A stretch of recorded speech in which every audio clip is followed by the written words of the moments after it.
What is going on, everybody? Welcome to the 6th episode of the Lob It Up Podcast with your hosts, Tobias, CP, Mr. Chris Panette, and of course, Siavash, the Cobra Gorbani. The Cobra. Boys, how are we How doing? We do this for? I mean, until you Bro, it's a other perfect nickname. I'm good. This past weekend was the Persian New Year. I just want to say Happy New Year to everyone, all my Persians, Nowruz Mubarak. Yeah, we had a good weekend, man. I had to hang out with the family. I talked to my grandparents. I had a good time. Did you get into some Persian delicacies? Oh, yeah. Yeah, did you have your not sweet, but, I mean, you say they're delicious Persians? I didn't get to have the ones I gave you guys that one the other time, but there was some different ones. You know, a lot of pastries, a lot of delicacies in and around. So, you know, we had some different ones, but, you know, the traditional things. I mean, they look nice, and, you know, they look nice. Great analysis. Yeah, great analysis. you know, because like you said, they it. looked nice and they tasted good, but for me, they didn't really taste good.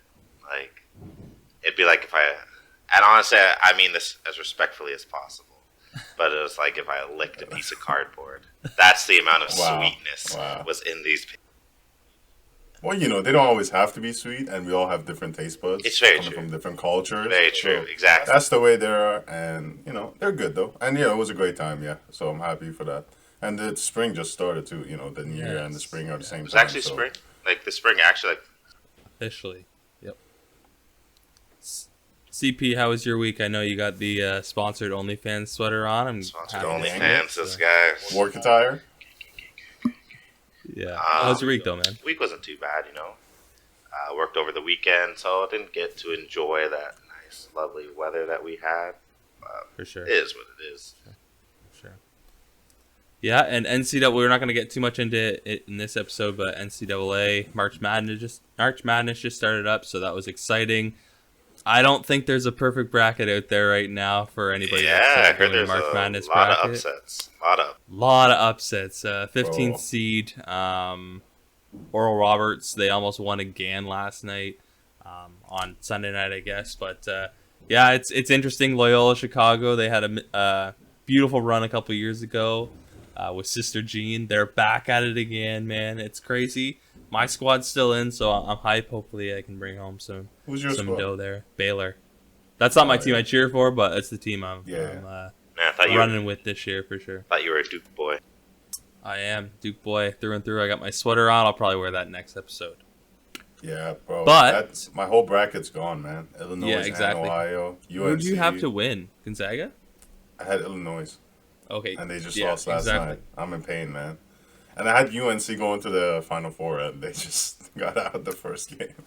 That's the thing. Like, if the Zags lose, we're recording this on a Monday. You guys will hear about this on Tuesday. But if they lose Monday, if they lose tonight, man, that's going to screw so many people up. There's one pool I'm in that everybody picked Zaga or Illinois. I'm the only person that picked Baylor, so that will mess a lot of people up. I think Michigan got it. Michigan might be the favorite right now to me. I don't know, man. I'd take an LSU. If Zags goes out? Yeah. Baylor, you got to have Baylor up there, bro. Baylor's so dominant. Is Houston still in? Houston was my original pick, and then you told me Illinois. All right. Well, it was close between them and Rutgers last night, but Houston just scraped by. But we'll move on from NCAA. We'll talk about that next week.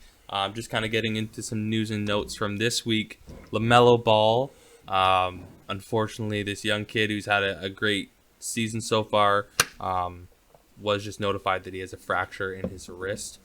Shout out to the dump truck outside that you might be able to hear just taking out the trash. So sorry for any listeners that might be able to hear that. But Lamelo Ball, he's looking to get a second opinion. I don't know, man. Hopefully he can kind of stay there for Charlotte to help him out for the rest of the season. They're playing so well. What are your thoughts on this recent injury update for Lamelo Ball? Man, it was weird watching like the video of him injuring himself. It didn't look like it was a hard fall or anything, but I guess, you know, the wrist, it's just the human body in general, actually. It's so weird at times. It's so resilient, and then other times it's fragile and stuff. But, man, I think that'll, like, hurt them a little bit, but, like, you know, they still got Scary Terry. He's still the guy closing out games. He's still doing all of that, so. And Devontae Graham. I mean, Yeah. you look at their last season. Devontae Graham and Scary Terry were two huge pieces for that squad. And Devontae Graham's kind of had to take a bit of a back seat this year because of LaMelo Ball. But, you know, they can kind of just run the exact same offense that they were doing before last year. Yeah, man, and it's just sad, man. We all were rooting for LaMelo to win it all this year, and, you know, we all had hopes that he could take him deep in the playoffs. I know you had money on them to win it all, I think. Oh, no, to win the division. To win the division. Win the division? Yeah. I mean, it's between them and the Heat. But yeah, like right now with LaMelo out, I don't see that happening. And you know what, man? I was excited to see the Rookie of the Year race with him and Anthony Edwards. Anthony Edwards just dropped 42 points the other night. Yeah. And it was just getting kind of like heated. We were going to see some back and forwards. And LaMelo out now. I don't know what I'm going to think about the Rookie of the Year now. That'll be an interesting race for sure. I mean, the season, we're at a half point in the season. So, you know, the second half is kind of where everything gets made or broken. So Anthony Edwards definitely has the possibility to kind of take over. D'Angelo Russell is coming back, so I'd be interested to see how his usage continues moving forward. Obviously, you have a guy in Tyrese Halliburton out in Sacramento. He's not getting as many minutes. You got your favorite, Emmanuel Quickley, as a mouthful, Emmanuel Quickley in the New York Knicks organization.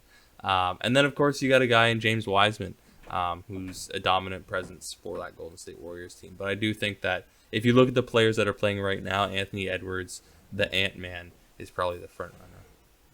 Did you guys see D'Angelo Russell's tweet last night? Yeah. Yeah, he just last night he basically tweeted Anthony Edwards for Rookie of the Year, and he tweeted it around the same time that the LaMelo news came out. Mm-hmm. And everybody was going at him in the replies, man. Somebody said, your nickname is deloading, but you've been loading for the past 7 years. It is, man, they were going at his neck. But at the same time, if he saw that, like, LaMelo news came out and then he tweeted that, I think he should have been, like, kind of, like, more in check of himself and just kind of, like, maybe deleted it or said, like, hey, this wasn't about the LaMelo news. I was just kind of putting my thoughts out there. But it is what it is, you know. You get stray shots on the internet any day of the week. One more update on the injury front since the last time we had our episode. LeBron James is out for a high ankle sprain for the next couple weeks. They're saying several weeks he'll be out. That Los Angeles Lakers team is looking a little, you know, kind of in danger with AD and LeBron out right now. What are they sitting at in the standings? They still are at the third spot. I mean, this is just recent news, but that West is very tight. I mean, you got Trailblazers with 25 wins. The Lakers have 28. The Trailblazers are at the 6th seed. So if they go on a bit of a slide, that might look a little dangerous. I still think obviously they'll get a playoff spot, but you know the seeding is going to matter a lot. So hopefully they don't end up going against a difficult team. Yeah, I like that you mentioned the Trailblazers because I was watching their highlights last night with the Mavs, and I'm happy CJ's back. CJ McCollum's finally back, and man, the way they're running the offense now around him, it's exciting. I'm happy that he's back. Well, speaking of the Trailblazers, speaking of the Lakers, speaking of a bunch of different teams, let's get into trivia before we get right into the trade rumors, the possibilities, and the teams that we picked that, you know, might be making some noise this trade deadline. So, trivia related question around the trade deadline. Who is the most traded player in NBA history? And if you know, or if you want to guess, how many times was he dealt? Most I'll let traded? Chris go first. Bro, I don't even fucking know. I know the answer because I just saw this like a few days ago, but yeah. Then give us the answer, see. Nah, I want. Come on, man. No, I know. I literally don't know. Wouldn't know. But you still shoot something. Say a random name or something. Bro, no. Save us. Just say it. Just say it. I literally, like I said, like my stab in the dark, I literally somehow end up stabbing myself. That's how unknowledgeable with it. I am. I did kind of give a bit of a hint, so. Bro, your hints Trailblazers, are garbage. Lakers. I don't know. Seabash? I believe the answer is Trevor Ariza, and he's been traded 13 times. See? I didn't know 11 times. 11 times? Okay. 11 times, but it is Trevor Ariza. Yeah. So, and I mean, crazy stat. Since January 2020, he's been traded 5 times. Obviously, in the past offseason, he was traded to 3 different teams within the same day. I think it was like the Rockets, the Pistons, and the Thunder.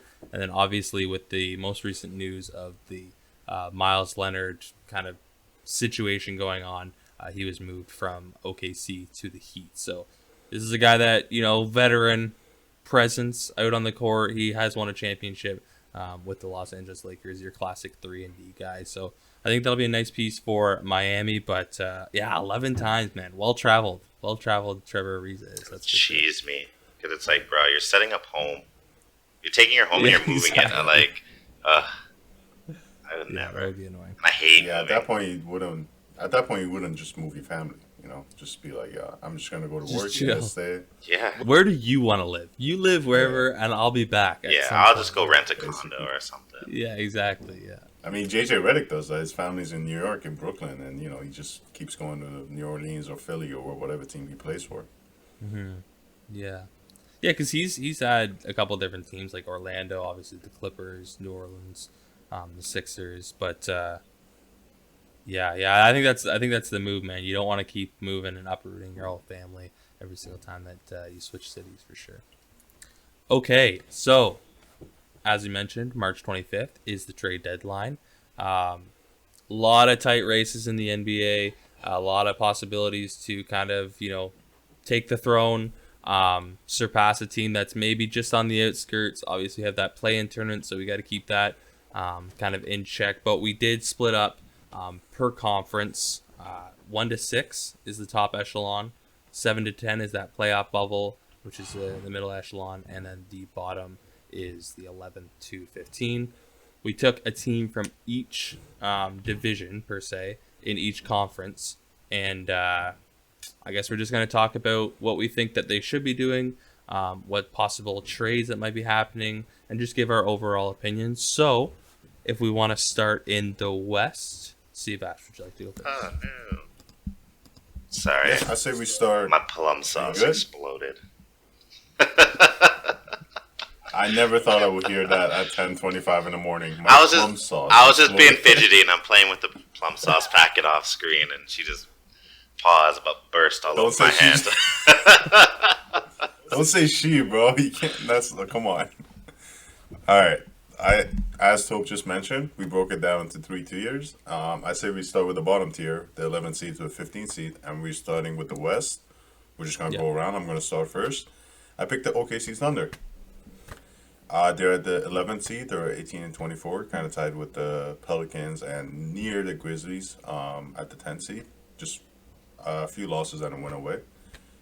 I think they should start trading some of the pieces before they lose their value right now. You look at somebody like Al Horford, George Hill. These are guys that are really useful pieces of championship teams. Al Horford's contract is kind of crazy. He's still getting paid like 40 mil or 30-something million. Yeah. So that's a little difficult to trade, but I think his value is at probably the highest it can be right now. And he's getting old, and if you let him sit and kind of like hope that he keeps his value for the next year, I think that's a bit of a risk. I think next year is his last year of the contract, so maybe that's what they're trying to do, but I think there's a team out there that can kind of give up some salary and try to get Al Horford. In case of George Hill, he's a great piece. He was playing for the Bucks for the past few years, and he was really useful. And he was like probably one of the best bench pieces that was in that team. And I think he would be a good trade piece right now for a contender. And they should cash in and get some young pieces. Yeah, 2 veteran players that have experience, obviously, in the playoffs. George Hill was a big part of that dominant Indiana team when Paul George was there. Obviously, he also had a little bit of a spot with the Cavs on their playoff run. But who do you think? Like, I like the Al Horford piece. That's a big contract. If they were able to get rid of it, who do you think would be a nice spot for Horford to land? I was just kind of looking around the conferences.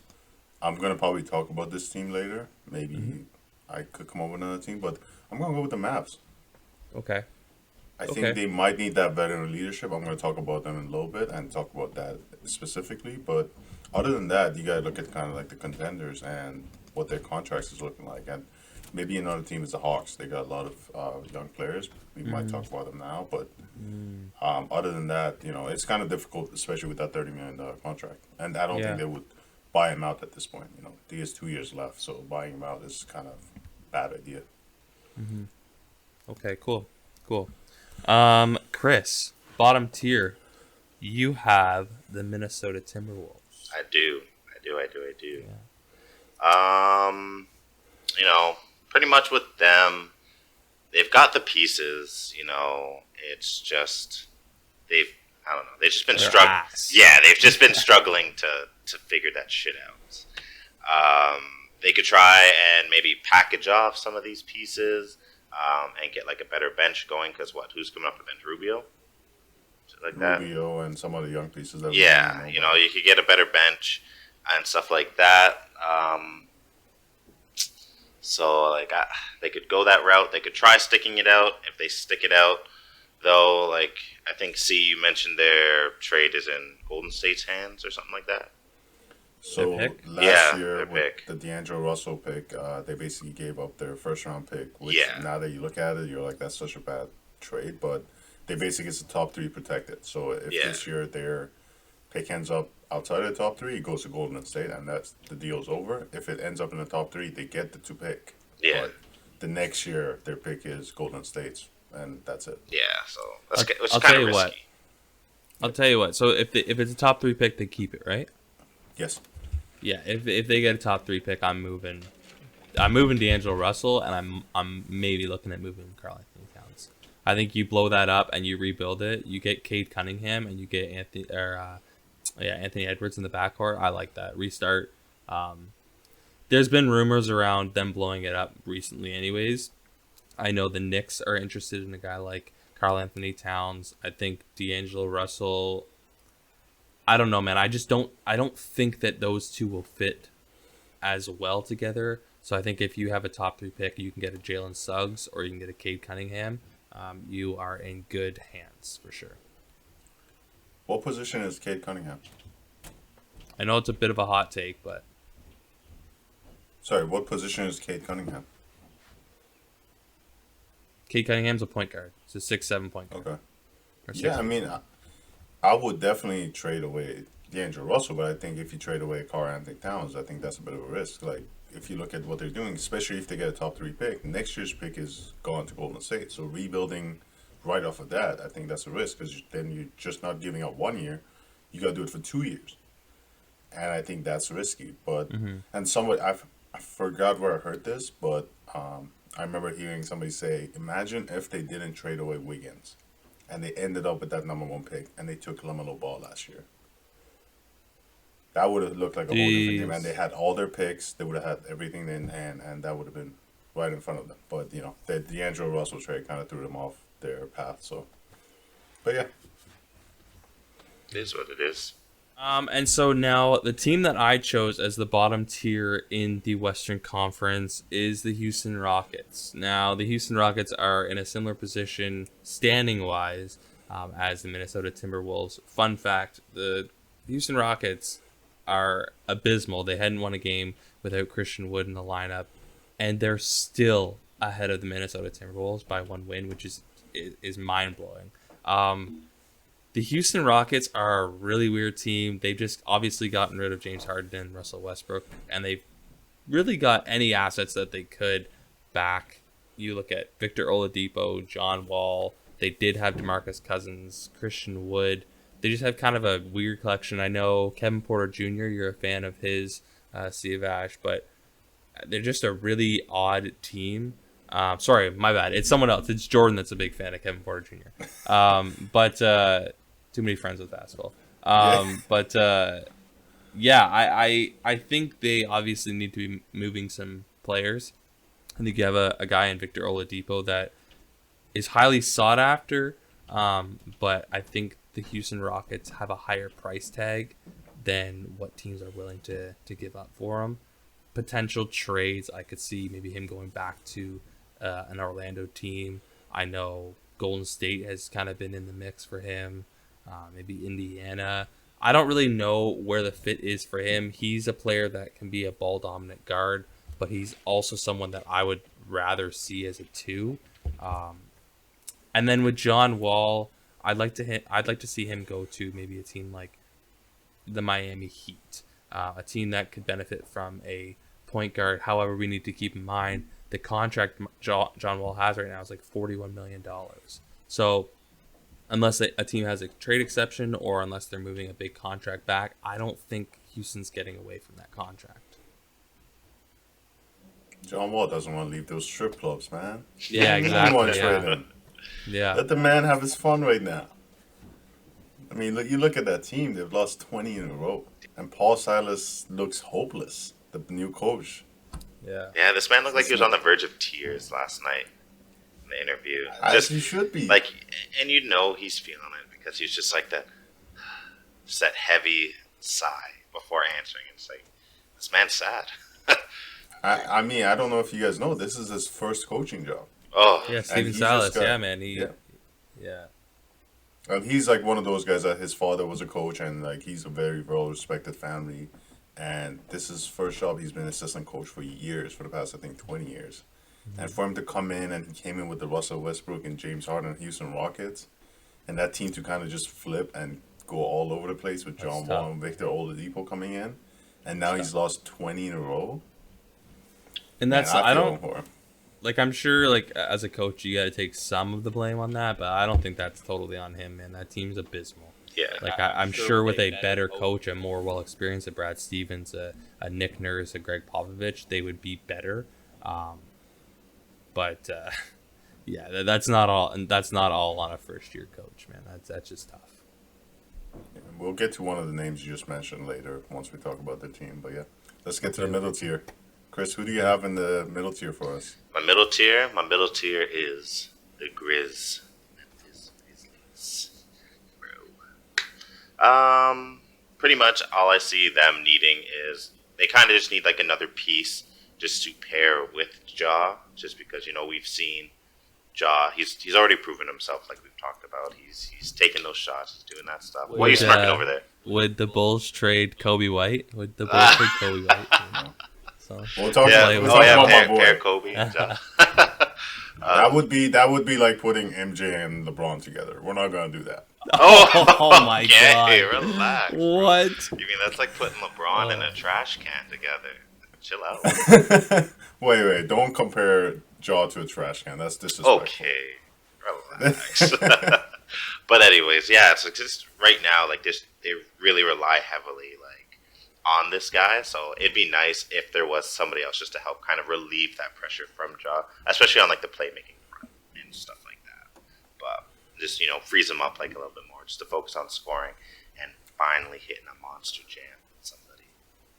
Man, this guy is looking for a poster. Bro, I watched like a compilation of like all of his like dunks. It's disgusting. Yeah, I sent you guys that. It was you. Crazy. Bro. He just attempts it on everybody, bro. And it's like, man, if one of them goes in, that's a dunk of the fucking decade. Bro, this guy has the table set up, the Sharpies on the side, he's got the tent ready, and he's putting out the line dividers. He's ready to sign posters all day. He's waiting for one to hit so he can just line it up. Like, I wasn't sure where you were going with that, but you know, yeah. I like it. Man, he's looking for a poster. He's looking for one. But yeah. No, man. I like that. This we were talking about this last week, I think, between John Morant and Lamelo Ball. Who would you rather have? And we were talking about how clutch he is and how he has to take over in certain moments. And we saw him make a layup over Jimmy Butler a few nights ago against the Miami Heat. This guy said, "Call me, bro. Call him. Call him. You need him. Call him." Jaw's that dude.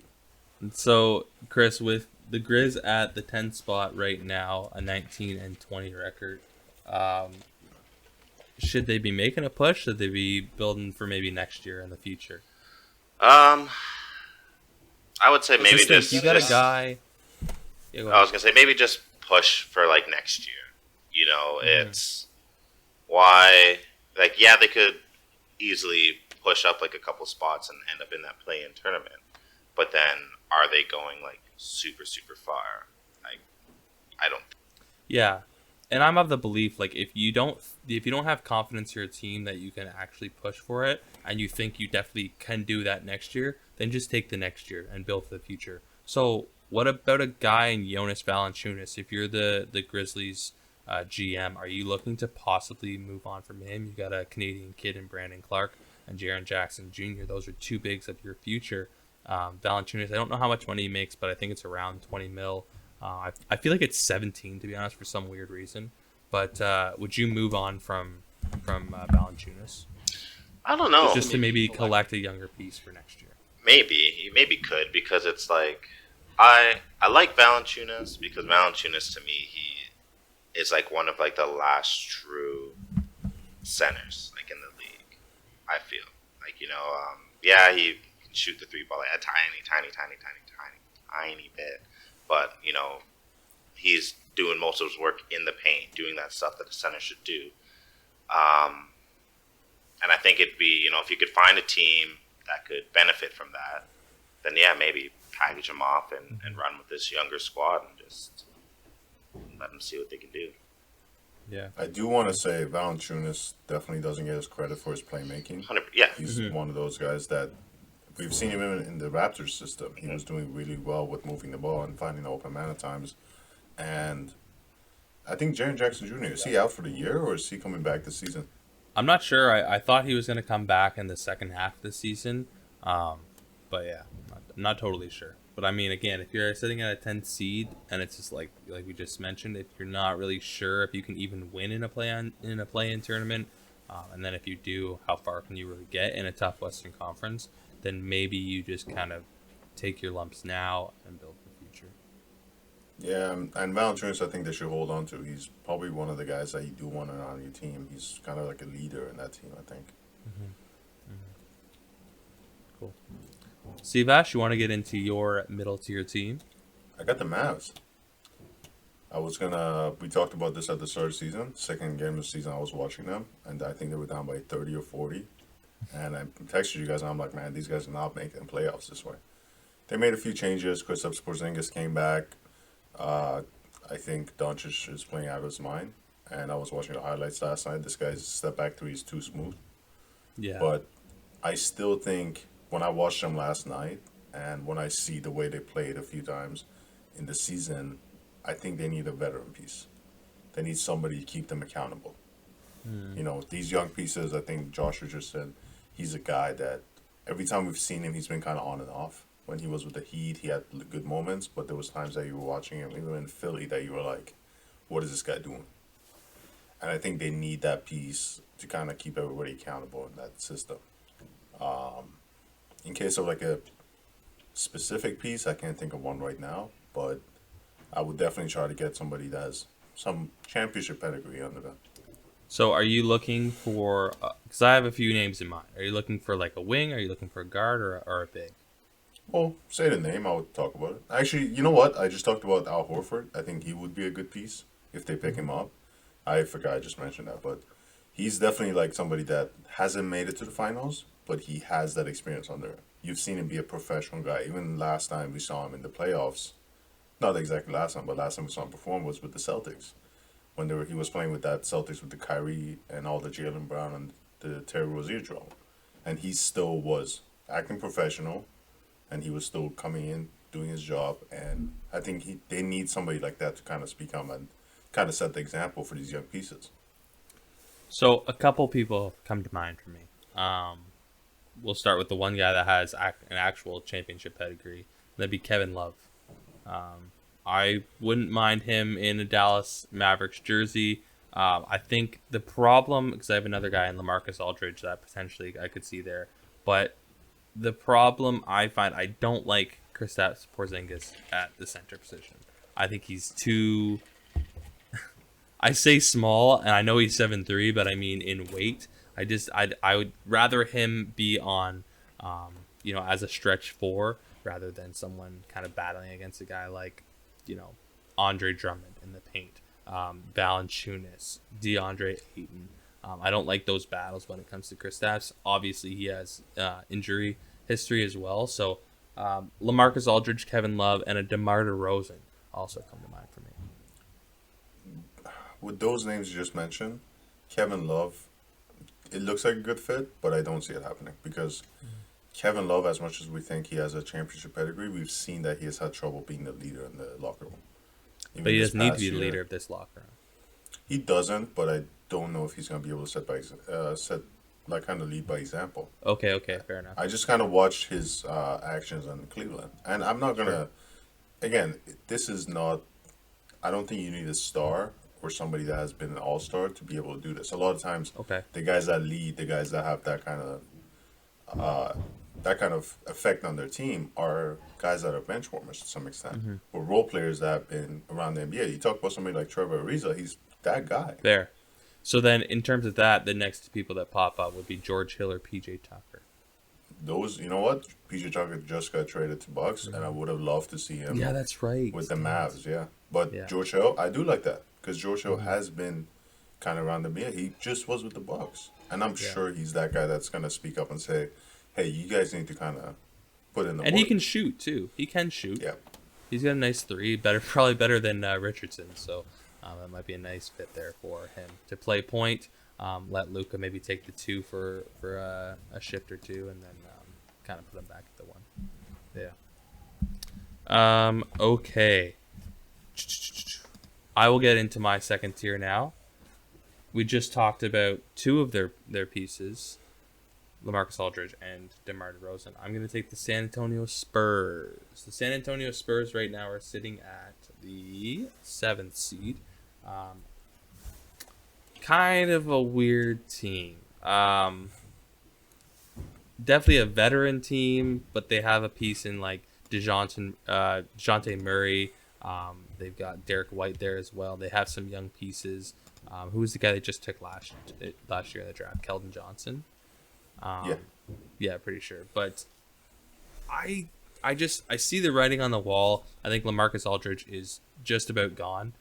He doesn't have his bags packed, but he's looking for a ticket out of there.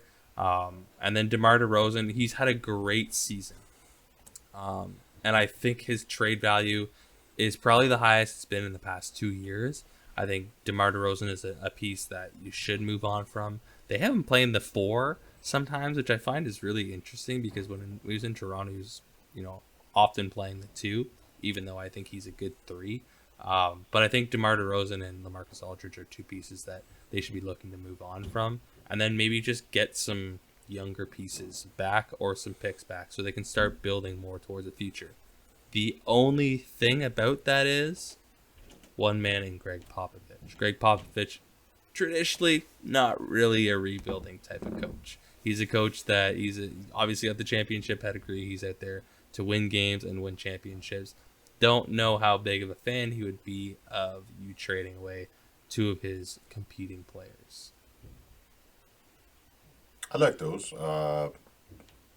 I think Lamarcus Aldridge, you said he hasn't packed his bags yet. I think he has. And we heard that they wanted to release him, but then they held off on that. They said, let's see what we can get in the trade market. But I think he's definitely out of there before end of March. And DeMar DeRozan, man, I wish we could have seen him in somewhere like New York. We're going to talk about them probably soon, but he's like one of those guys that he's going to get you a bucket. He might not be the three-point shooter. He might not be the James Harden guy that gives you a step-back three or tries to go to the basket like crazy, but he will get you a bucket. We love his game in the mid-range. He reminds us of somebody like Kobe, kind of smooth, kind of just comes up, sizes you up, and does a sidestep or post-up fadeaway. He definitely has a lot of Kobe tendencies. Definitely. Oh, man, I love it. His game is so enjoyable to watch, but if he was on my team, I would be kind of like, I wouldn't want him on my team because I'm looking at it. I'm like, that's an easy guy to shut down. Yeah, he's a very mid-range. He's a very 90s guard type player. He's a very mid-range guy. His game is really enjoyable. I'm sure when he was on the Raptors, Chris definitely enjoyed his game. Just watching him, take those mid-ranges. I don't know if that was a jab or if that was like an honest to goodness. Yeah, you had fun.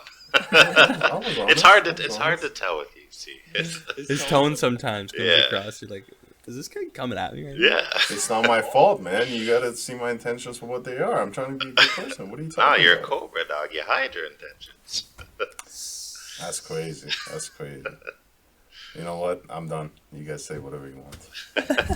But also, I think another reason why Chris likes DeMar DeRozan, I mean, he talks a lot about Ja Morant being a posterizer. DeMar was putting up some pretty nice dunks when he was in a Raptor jersey as well. So I'm sure Chris enjoyed his time in Toronto. 100%. But, yeah, I think the Spurs are just... I get it, because Greg Popovich is not going to want to coach that kind of team that's rebuilding.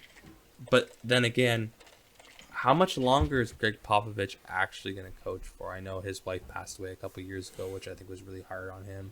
I'm not sure how much he has left in the tank. He's definitely looked a lot older over the past couple of years. Maybe it is the stress of not being able to have a guy in, Tim Duncan at the 4 to kind of run his team for him. But, I don't know. I think they should be moving on from some pieces and maybe take a spot in the playoff tournament or in the play-in tournament, or maybe just, get a lottery pick. Chris, do you want to talk about your top tier? Phone ringing? Somebody calling? Is that the league? Yeah, it's the tax collectors. Steady calling my phone. It's the league. They're calling me. All right, I gotta go, guys. That's not your phone, bro. That's my phone. They need a new towel boy. Yes. You're telling us about that. But I think my top pick right now is the Lakers. Lakers right now. Sucks. Yeah, like you said, they're having tons of injury troubles right now. And right now you're just seeing all the memes of Kuz being the man. Because it's his team now. And all this stuff. But I think what the Lakers need, they're going to need another reliable scorer other than, Schroeder and, Kuz.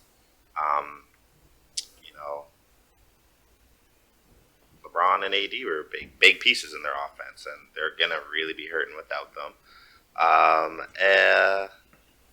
But, I don't think they need to push to do anything. They could wait it out and just kind of see what, Schroeder, Kuzma, and Harold do for the rest of the season. And just wait it out until LeBron is hopefully back and, they start commanding again. But who knows? Yeah, I do think that rotation, that Kuz, Schroeder, and Harold, they can get you wins. Going to be hard-fought wins. Yeah. You're going to really be battle-tested, but I think they can get you wins. I think they can still kind of stay in that top 6 spot in the Lakers, or in the West. Listen, we're going to talk about this team later, but I hear people saying that Andre Drummond is going to get a buyout and go to the Lakers. Dude, let's just shut that down right now, because Andre Drummond is not Blake Griffin. Andre Drummond is not Lamarcus Aldridge. This dude is not being bought out. If I'm the Cavs, there's no way I'm going to buy this guy out just so he can go to a team like the Lakers, like the Clippers, like the Nets, like the Celtics. No way, dude. No way. Why? This guy's like a 20-10 player. There's no way I'm letting that go. It's not happening. It's not happening. I think you're going to be surprised, man. I think you're going to be surprised in 2 weeks. No. I'm telling you, man. That's what the rumor has been. All right, roll this footage back 2 weeks from now if it happens. We will. So you think he's going to go to the Lakers? I don't know where he's going to go, but what I'm saying is he's going to get bought out. They're trying to find him a trade. I'm not saying that they won't buy him out, but I'm just saying that's dumb if you're the Cavs. I would rather get anything for him than you buy him out. That's stupid. See, that's what they're trying to do, though. They're waiting until the end of trade deadline to try to see if they can get something for him. But if they don't, they're going to buy him out. Because right now, I just heard, I think, they're trying to work through the contract extension with Jared Allen. And they're looking to give him probably a deal around 4 years, $100 million. And if that's going to be your piece moving forward, why would you want this guy kind of taking the minutes away from him? I think he's shut down. I think he's shut down right now. That's for sure. He's gone by the end of March at some point. And I don't know where he's going to go, but at the end of the day, when it's his last year and this is not a guy, especially with that contract that everybody's looking for, you kind of just want to get rid of the contract at this point sooner than later. Yeah. It's just one of those things that's that's how the NBA goes. We just saw Blake Griffin get bought out and he hadn't dunked for 2 years and he just dunked. Yeah, oh yeah. when they said that, and it's like, oh, his first dunk since 2019, I was like, yeah, really? I'm like December of 2019. Yeah. Richard Jefferson had tweeted before the game. He's like, $100 that Blake Griffin dunks. Anyone want it? I was like, I bet you he would, because he hears everyone saying shit. So, like, if I was him, I'd be like, yeah, I can still dunk. What the hell are you talking about? Yeah. That was his only points last night, though. That was his only 2 points last night. Yeah, really, eh? Yeah, everybody was going crazy about the dunk, but come on, the guy's not going to be going crazy in Brooklyn. They still got somebody, Jeff Green, that's going. Yeah, bro, he's like the 5th or 6th option. I like him coming off the bench, but yeah, he's not. No. The best part of Blake Griffin's game right now is his passing ability. He's got a really high passing IQ, but if you're an opposition team and you know he can't do anything else but pass, just take the passing lane away. You're shutting him down. Like, he's not doing much for you. If you got KD, James Harden, Kyrie on the court, and you got to leave somebody open, I think your first option right now is Blake Griffin. And as good as his passing is, I think teams are taking their chances with him. Yeah. Okay. Do you have any comments on Chris's pick for the Lakers? No, I like it. Any thoughts? I think he's right. I think they should definitely see what those guys can do right now. It'll be a rush to trade whatever they have right now, especially with what they got going on for next offseason. And I think they should just pray, LeBron and AD going to be back in time to be able to make the playoffs. I want to see Taylor Horton-Tucker with some more minutes, too. I like that kid. He's a good piece, yeah. Yeah. So my top tier team in the West is the Los Angeles Clippers, of course. I figured. The Clippers, I had to take my team, but the Clippers are a team that I think they need two things. One more so than the other. I think they need a point guard, and I think they need a veteran point guard that can be a leader. Maybe not a veteran point guard, but a point guard that can be a leader and be the facilitator. I think one thing that we saw in the playoffs last year was Kawhi and PG were the ones that had to be that player. And they don't play well when they're that type of player. Think about Kawhi's 2 championships. He's been with Kyle Lowry, a dominant point guard, and he's been with Tony Parker, a dominant point guard. So I just don't think that he performs well when he doesn't have that facilitator giving him the ball. When Kawhi has to do too much, it takes away from what he does and what he brings to the game. Let him be great in his own aspect of being a great two-way player instead of making him be that two-way player and the point guard and the facilitator and a scorer. You can't do that. A guy like Kyle Lowry is an interesting option. I know that I've mentioned this a couple times. It's been a rumor for a while now. I really like the possibility of him, Kawhi, and Serge Ibaka reuniting again. They had great chemistry when they were in Toronto. I understand contracts are a thing, so I don't really know how they would work that out because the Clippers are a team that's kind of right on the bumper of the contract, level there. Picks, obviously, they don't really have a lot of picks. They only have a few prospects. If you would even count Kennard as a prospect, they have Cabangeli, the big, as well as Terrence Mann. Lonzo Ball is a guy that's been in recent rumors, as well as possibly even going to the Chicago Bulls, but I'm sure we'll talk about that in a bit. He's also been rumored to the New York Knicks, but I like the possibility of Lonzo Ball. Again, doesn't need to go there and be a scorer. Just go there, be the facilitator, chip in with a bucket here and there. The other thing that the Clippers need is a big. Again, I would focus on the point guard first, but I'd like another big. I really don't like Zubac in the paint that much. When he's the guy for the center position, I don't trust him. I know you have Serge Ibaka. I like Serge more as a 4, as a stretch forward. And I know this guy, he's not what he was. So I'm not expecting him to come and be, the DeMarcus Cousins of old. But I would like a DeMarcus Cousins type to maybe come to the Los Angeles Clippers organization to play that 5 spot. Thoughts?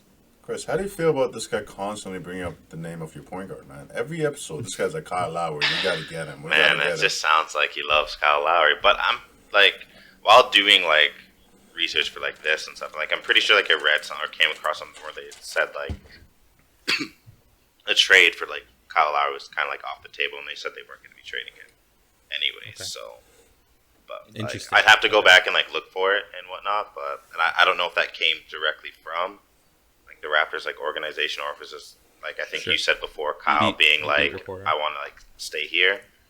But yeah. Tobe, that's his way of saying. That's his way of saying, take Kyle Lowry's name out your mouth, bro. Just stop talking about Kyle Lowry. He's going nowhere. Hey, He's listen. staying home. That's his home. Toronto is his city. Stop talking about it. Listen, man. I'll bring it up only because other people were reporting it. I know, Chris is probably going to bring up the Raptors when we get to the East side, but yeah, exactly.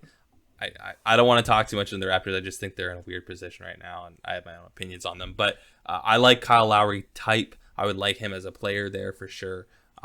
But I do think that they need that dominant point guard for sure. I'm not agreeing with this. Again, I'm just bringing up a rumor that I saw. He's agreeing, guy. And like, can we just talk about how outlandish this is? People were talking about Russell Westbrook to the Clippers. I was like, bro, first of all, they don't even have the cap for that. Second of all, who are they trading for that? Like, no. Paul George. Shut the Paul George. No, they were saying Paul George, Kawhi, and Russ. I was like, what? Who's on the team? There's no one else there. Just the three of them. And some pylons. I just want to go back. Tobe was saying he wants a Kyle Lowry type. I think he means he likes him thick. So he wants him with a wagon.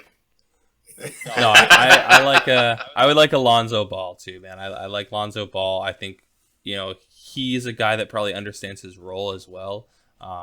So I think he'd be a nice fit there. Also, I think he wants to be in a big market. I don't think he likes being in New Orleans. I think his dad wants him in a big market for sure. And when you look at, I think Kyle Lowry is a great name. I joke on you for bringing his name up a lot, but what you would get in Kyle Lowry that you won't get in Lonzo Ball is that leadership. It's that guy that's going to speak up. It's that guy that on the defense saying, "Hey, you got him. I got him. Come on, switch." Like when you see Kyle Lowry in the 2019 playoffs, it's probably the most exciting just guy that just speaks out. Like him, Draymond, maybe Jimmy at times. Watching him be that speaker, that guy to speak out on defense is incredible. And I don't know if you're going to get that with Lonzo. He's a great defender, but he's not going to be that vocal guy. And when you got somebody like Kawhi and maybe PG at times, they're not going to be as vocal. So you might need that somebody, even like a Rondo, that might be speaking out loud. That's saying, calling people out, hey, make the switch, this, that, the other. Yeah, Lonzo's a great teammate, but I think you make a good point that I just don't think he has that experience yet to be that great leader. And a veteran guy in Kawhi or Paul George might be like, shut the fuck up, bro. Like, what are you? Who are you? Like, you've been in the league for 3 years, 4 years. Like, why are you telling me to get back on deep? But yeah, so that's my take on the Clippers.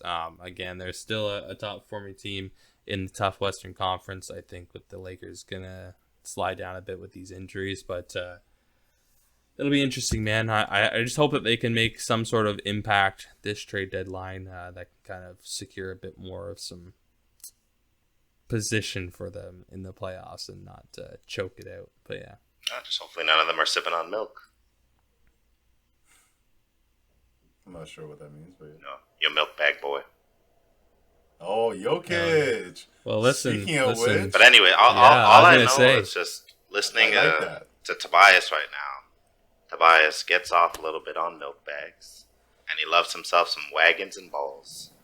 That's what he loves. That's my takeaway. You are getting really weird, bro. That OnlyFans sweater is getting real tight on you, man. Getting real tight on you, bro. Because I've been hitting the gym. But the Jokic piece, the Denver Nuggets piece, right now they need to be solidifying themselves a bit more of a solid standing, because I do think that they are a dominant team. Excuse me. But I'll let Siavash talk about that. Exactly, man. Let's not take away from Chris's segment. I love that. Like, we had a little bit moment to figure it out, but I love how he threw it out like Chris's segment. I like that, bro. Let me give you credit for Thank you. Look at that. The Cobra throwing out. I'm going to talk about my team, my top tier team, the Denver Nuggets, and we're going to talk about my guy, Jokic. He's an MVP candidate, and I think he's the only guy in that team that they should be looking at to hold on to right now, outside of maybe MPJ. I think Michael Porter Jr. is somebody that has a lot of potential, and you kind of betting on that, especially when they took him around, I think, the 14th pick in the draft a few years ago. And, back then he was having some back injury problems. But yeah, outside of that, man, you got to kind of find another scorer, find somebody more reliable. I like Jamal Murray. He's great. He's been clutch. He's been that guy at times, but he's inconsistent. Mm-hmm. And Jokic is just going all out every night, and he's the anchor to that offense. He kind of creates that offense. Everything revolves around him, and I love the way they run the offense, but they need another scorer. And this name has been in the rumors a lot. Mm-hmm. Yep, I know you're going. And I don't know if this is going to happen, but I would swing for the fences if I was the Nuggets, and I would say go for Bradley Beal. Yeah, I've heard that. I think the pairing with... That's a big package, bro. That's a lot. Yeah. That's a big piece of that you're giving back to Washington. Like but you're when talking you look at Washington, they're the 13th seed right now. I think that around that area, what are they doing? I might be looking for Michael Porter Jr. though, if I'm them. Then I would definitely look into giving him up and a Gary Harris, I think. Yeah, and maybe like 2 picks. The picks right now, like the Nuggets are not going to be a bottom team in the next 4 years. If you got Jokic on your team, if you got Jamal Murray on your team, you're fine. You're going to be at least in top 10 seed, and you're fine. So if I'm the Nuggets, have it, bro. Have 3 picks. Maybe MPJ. I would definitely be cautious with that. But if you're getting Bradley Beal, who's 28, I think, you're good for years to come. Yeah. Who wouldn't want to play next to Jokic? He'll get you the ball, and you're going to be fine. And you got Murray to kind of be the guy that brings the ball up, and Jokic is a playmaker. So all you got to do is do your thing. And if somebody doubles you, sure, you can kick it out, be a bit of a playmaker. But for times to come, you're going to be the scorer. You're going to be that guy. Would you rather give up Michael Porter Jr. or Jamal Murray? Michael Porter Jr. Me too. I'm just thinking about right now. I want to win right now. Sometimes people are always so focused on the future and the potential. I would rather give up Michael Porter Jr., keep Jamal Murray, so I have a backcourt of Jamal Murray and Bradley Beal, and then Jokic, rather than have Bradley Beal. I forget who their point guard is right now. I want to say Malik Beasley, but I know it's not him. It's something with an M.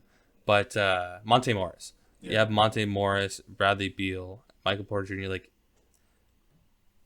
I don't know. I would just rather have that Jamal Murray and Bradley Beal backcourt. So I agree with you there. Yeah. That'd be interesting, man. That'd be crazy. Denver would be so scary, man. You would have to cash in right now. You look at the West. If LeBron's out for the playoffs, hopefully not. That would suck. I don't know if I want to see similar playoffs 2019 when LeBron wasn't playing, because that playoffs sucked. I know Raptors or when KD wasn't playing. Yeah, when KD last year wasn't playing. But got something to say, Tobias? Tobias, you got something to say? Oh, yeah. KD wasn't playing, yeah. 2019 Warriors. But when you look at the West, you got the Jazz, the Suns, the Clippers. Man, you got to cash in right now. If you look at the East, you got the 3-headed monster with the Nets, and you got the Philly, and you got the Bucks. But I think the Nuggets they're an interesting team to beat all those teams. And I would take Nuggets over the Jazz right now. Every time Jazz. Right now? Absolutely. With rosters as are? As are, yeah. I like my chances with Jokic against Gobert. Jamal Murray and Donovan Mitchell kind of equal each other out. We saw it in the playoffs last year. And, of course, they're a better team this year, but I don't know if they've had that many different pieces that you're looking at. We're going to talk about this later, but regular season versus the playoffs, I think you got to look at the pieces that you have. They had Jordan Clarkson last year, but he wasn't really doing much in the playoffs. They got a very similar team to last year's playoffs. So. I don't want to... I don't know. It's very difficult to try to actually predict, but if you get Bradley Beal, and like I'm saying that's the best team in the West, they're going to the finals. LeBron, AD, I don't care. Like I'm saying if they get Bradley Beal, they're going to the finals. That's a really interesting matchup in the playoffs between the Nets and the Nuggets. Because while, yes, they have James Harden, while, yes, they have Kevin Durant, while, yes, they have Kyrie Irving, on the other side, you've got Bradley Beal, But the piece that I'd be terrified about if I was the Nets is Nikola Jokic. Because they don't have a center that can even combat that. Exactly. They don't have defense that can even combat that.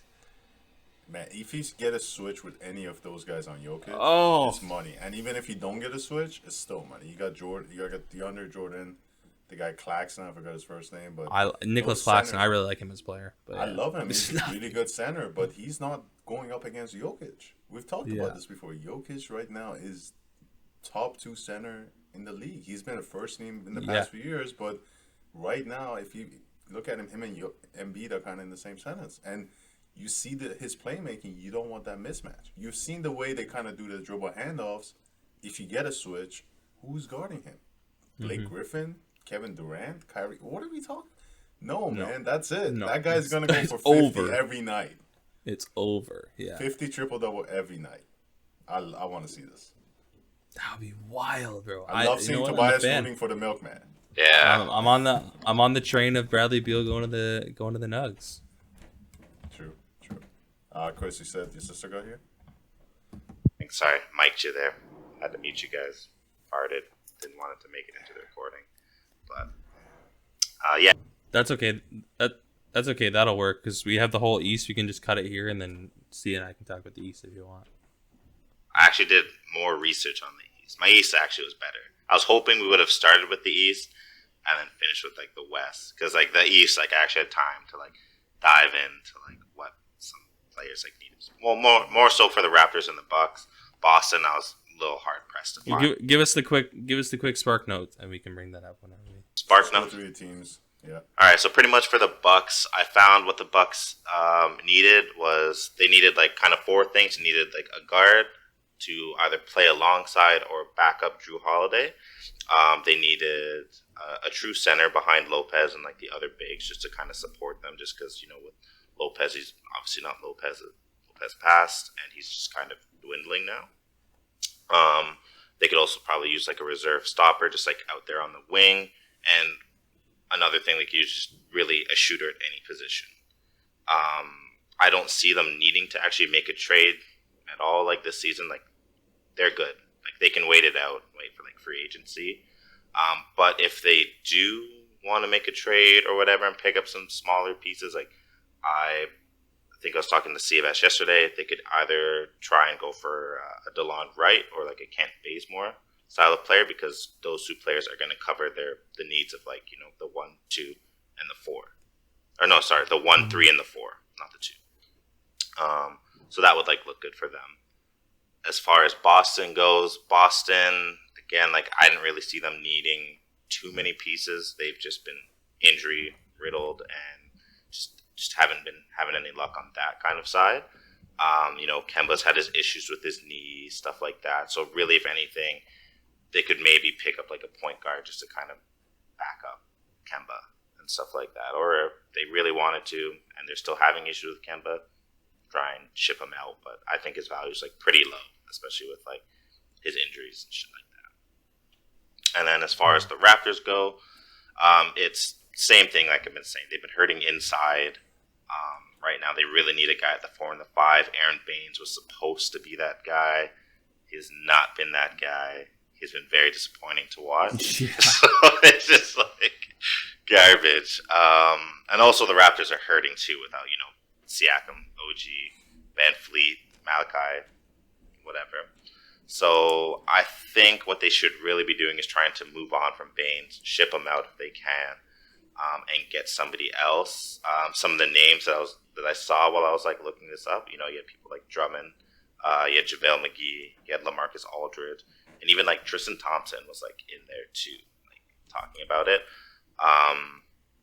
You know, JaVale would be a good fit because, like, what they really need is, like, they need somebody, like, on the defensive end. Lamarcus would be all right because, you know, they tried to pursue him back in, like, 2015, but really he'd only be, like, an asset, like, offensively and defensively. I don't think he would make much of an impact for the Raptors, and that's what they need the most. But to get Drummond and Tristan, you know, they'd probably have to, like, trade somebody and give, like, a second round pick just to acquire, like, both of those guys. But I could see Tristan. Tristan makes sense. It's a good fit. Tristan has expressed interest in wanting to play for like his hometown and whatnot. And I think, like you said, Drummond, he's a 20 and 10 guy. And he's going to battle it out down there for you. That's what they kind of need. But to get a player like Drummond, you're probably going to have to trade away like a player like Powell or somebody like that. Which I don't see the Raptors doing.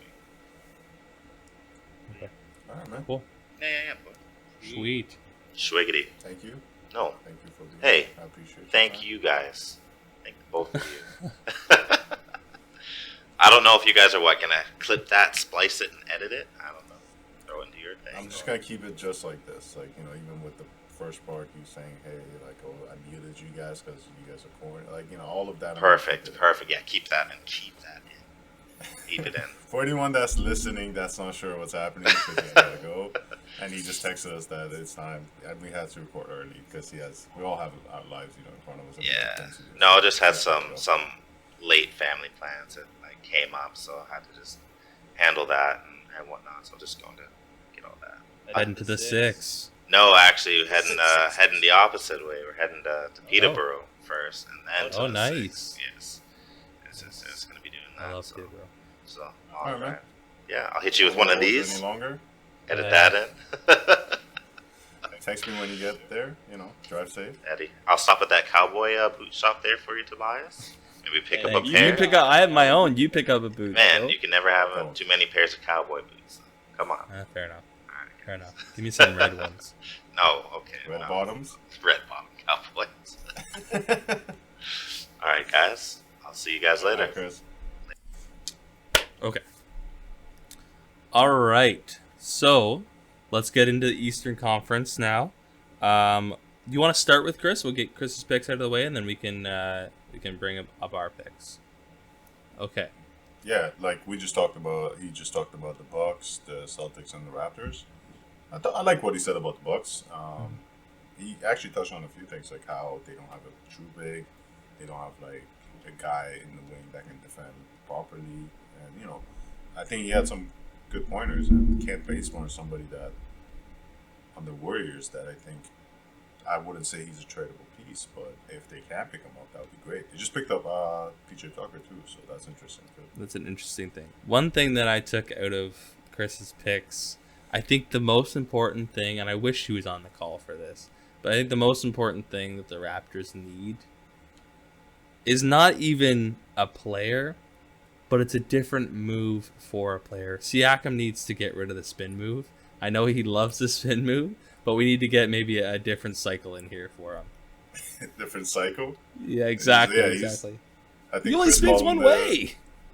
I think Chris called him the human washing machine. Yeah. Dude, that guy, I haven't watched any Raptors games, but I wouldn't be surprised if I see him doing another spin. Like, I think it should be a drinking game when you watch a Raptors game. If he does a spin, drink.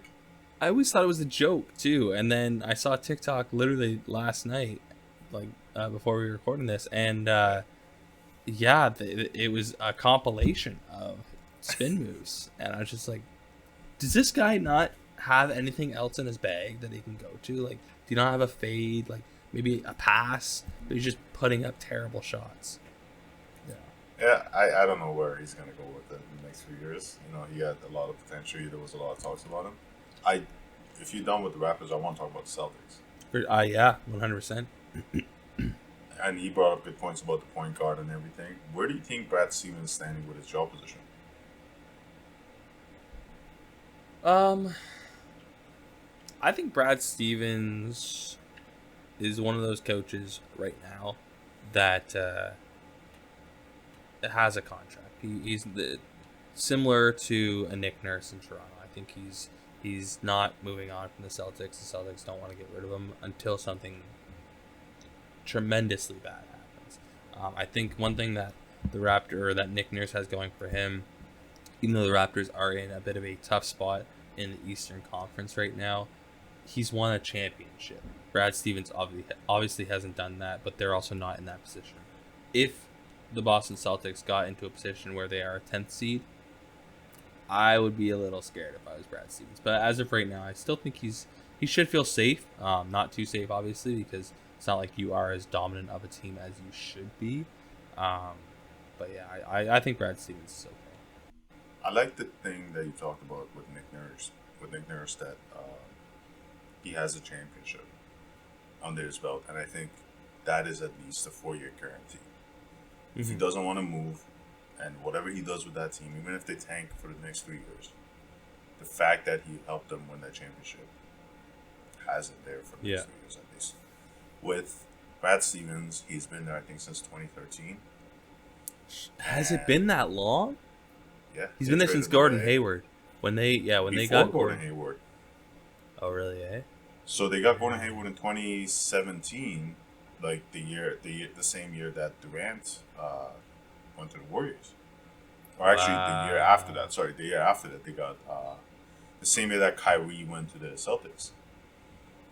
So that's like even 4 years before that. He was there right after, I think, or the same season they traded away Rajon Rondo, and they had like a tank season. Then they got Isaiah Thomas mid-season, and he developed into a guy that we've seen. It's been that long, man. And the thing with him is, I think, yeah, as you said, if they end up in intensity, he's gone. What I like about Brad Stevens is that he's got the respect for the place he's run, and everybody talked about it. He's been very smart with the way he kind of plans things out on the offense. What I don't like about him is that he's not a Phil Jackson type of coach. Okay.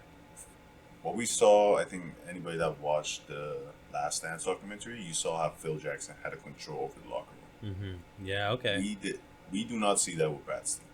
Mm-hmm. Past few years, when we saw Kyrie Irving and all those guys having a little bit of a toxic situation in the locker room, we never heard about Brad Stevens talking or kind of trying to put them in their positions like, hey, you cannot just talk their way like this. Or, hey, you guys got to know your positions.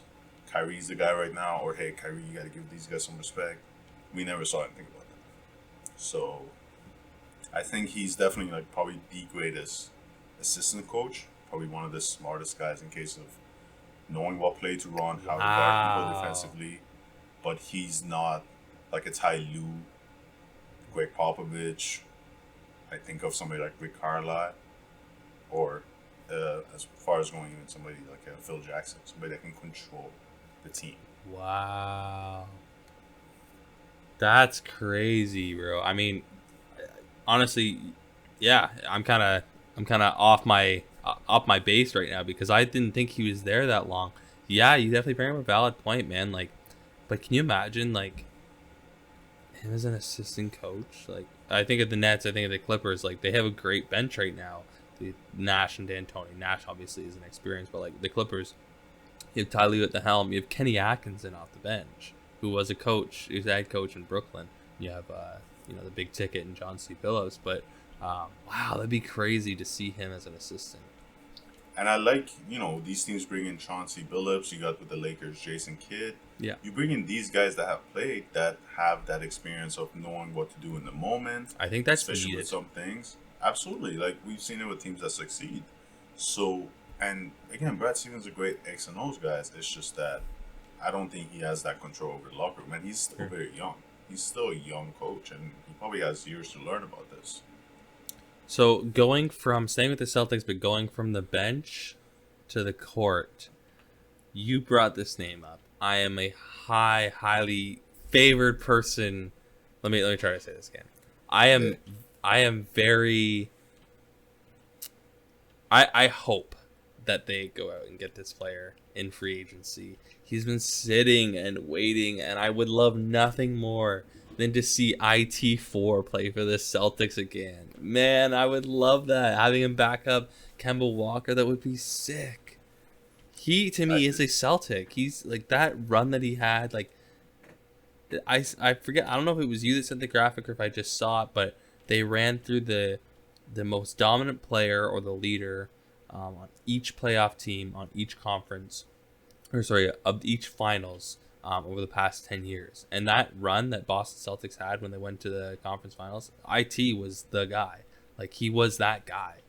Man, I would love to see him back in a Celtics uniform. And that was the year that, unfortunately, he lost his sister, and we saw him against the Wizards, and they had a really good series. They went 7 games. We saw John Wall hit a game winner, but that was a series that he unfortunately lost his sister, and he had a 52-point game, and he was playing great.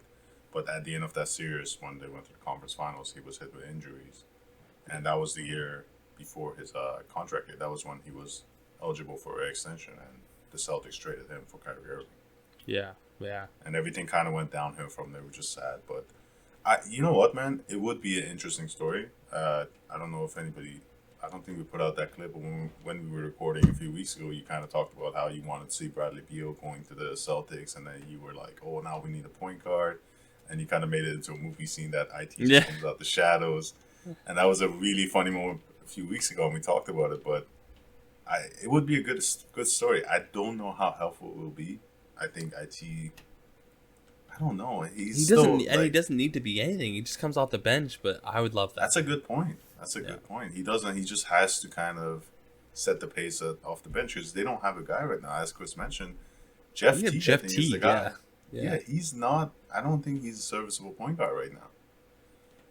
So he's not the Teague from the Atlanta Hawks in 2013 or whatever. I mean, even then, he was just kind of system player, and I didn't think he deserved to be an All-Star, even though he got in. Man, they had Kyle Korver in the All-Star game that year, 2015 All-Stars. They had 4 players, did they not? Yeah, they had Horford, Millsap, Kyle Korver, and Jeff T. And DeMar Carroll was their small forward who didn't get in, which if he did, I think the NBA should have just shut it down. Can you imagine? I think, bro, that year was such weird because I think Dame Lillard didn't make it in the East as a point guard. And in the West as a point guard, yeah. It's just, man, you look at some of those things in the history and you're like, man, what the fuck is that doing? Yeah, exactly. Yeah. Okay, so moving away from Chris's picks, we covered the Raps, the Bucks, and the Celtics. Let's go back to the bottom tier. Sivash, who do you have for the bottom tier? I have the Orlando Magic. Okay. They have a lot of good pieces in there. They got Vucevic. We saw him in the All-Star game. The guy is putting up good numbers with efficient numbers, I would say. He's putting up like 24 and 12, I think. And he's kind of looked at as the guy that's running everything there, and he needs help. I would say he has the most value right now and get rid of him. One other name I was going to bring up is Aaron Gordon.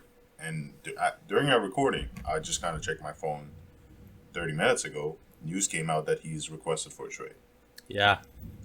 So, that's nuts. Timing, man. Now, I have a team I would like to see him go to, and this team has come up a lot for a lot of different players, but I'd like to hear your opinion on an Aaron Gordon possible destination.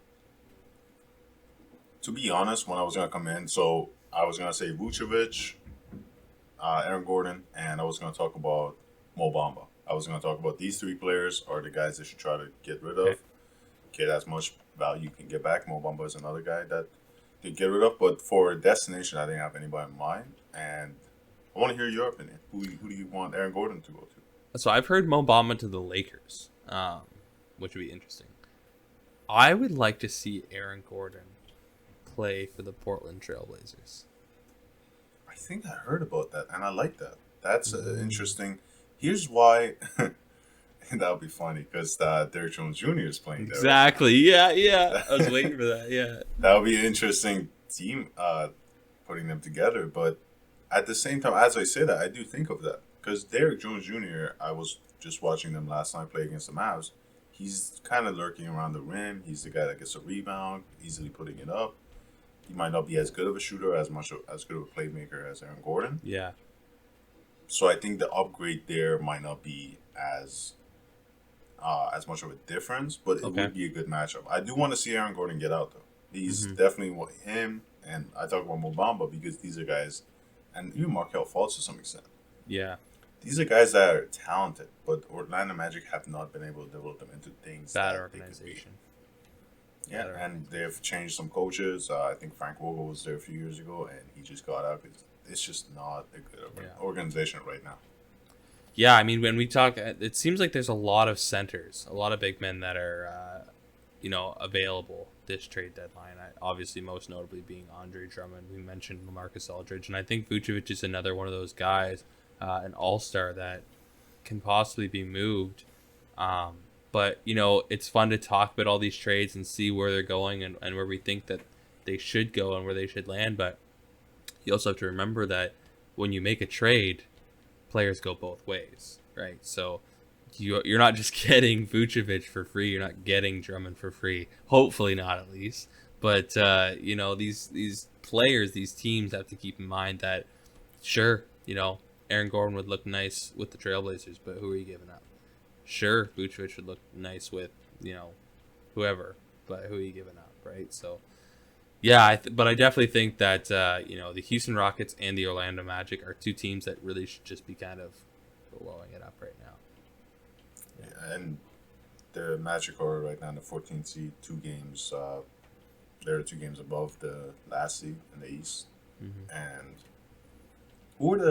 let's talk about some of while we're here at the bottom of the East, let's talk about some of the draft guys coming in this coming year. Yeah. Is there any name? We talked about Cade Cunningham as a point guard.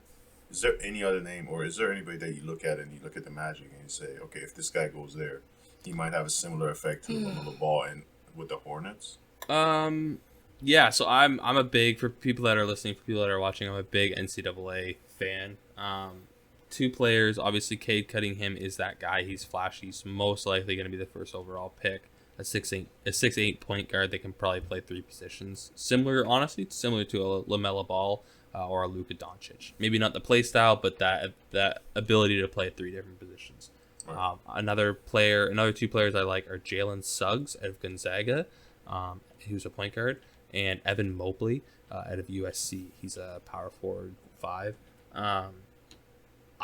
So the thing is, when you're a team like Houston, when you're a team like Orlando, I don't even care position wise. Just give me the best player, because you just need to be blowing it up. If they stood pat, if they got rid of Aaron Gordon and stood pat with Vucevic and they kept Vucevic, I would love to see a front court of Evan Mobley and Nikola Vucevic. I think Evan Mobley is a guy that can stretch the floor. He is a guy that can stretch the floor, and he clocks in at 7 foot. And he's a power forward. So that would be nice to see those 2 running. That would be pretty dominant, because it's not like Vucevic is old. Like, he's probably, 28, 29, 30, around that age? Around that age, yeah. So he's in his prime. But it'd be a nice, vet to learn from for Evan Mobley as well. Because I don't really think if you're the Orlando Magic, you should be drafting a guard. I like Fultz there. I think Fultz has done a great job there. I like Cole Anthony. Jonathan Isaac. And I know this is not real, but Jonathan Isaac in 2K pisses me off, bro. I got this guy on my team one time, and I'm like, okay, got him free agency. I spent like $25 million a year on this guy. Jesus. And can't hit a shot. And I'm like, you're a great defender. You can't hit anything. Won Defensive Player of the Year, but I think his stat line for points was like 7. I was like, what? You're a starter and you get 7 points? No. But yeah, Jonathan Isaac's a good player, but he's a defensive prowess. Yeah, you talk about 2K. I run him on my team, and I just constantly, I put on, different stats with, the shoes on him, and I always put on the +3 on him, because, yeah, he's not a shooter. And that's something, You know what? Let's go back to real life. I think Jonathan Isaac's focus should be to be a 3-and-D player. He's great with the defense, get the 3-point shot down. If he can get to the basket, if he can play make, that's great. But look at all the players that have been a 3-and-D player, how much they go around the NBA. You look at somebody like Robert Covington. Mm-hmm. You look at somebody, even as much like a Trevor Ariza, he's been a great 3-and-D player for the past decade. And you talk about all these teams he's gone to, but he's still somebody that they want. And we don't see a lot of defensive players that are not great 3-point shooters that stick around. So yeah, this dude's 6'11", so I mean, he's got size on his side. He's got great, he's got just a great frame for that defensive position. Mm-hmm. So yeah, he's somebody. You know what, man? I forgot that they drafted Cole Anthony. So that's something I just totally forgot about. So yeah, maybe you talk about the guy Mobley. Maybe he would be a good pickup. I would like him there. Who's your bottom team? Yeah, so moving away from the draft, we'll go to my team. My bottom team, I have the Cleveland Cavaliers. I almost took the Washington Wizards. I thought that's what you were going to take. I think they're both 2 teams that, they need to get rid of some pieces.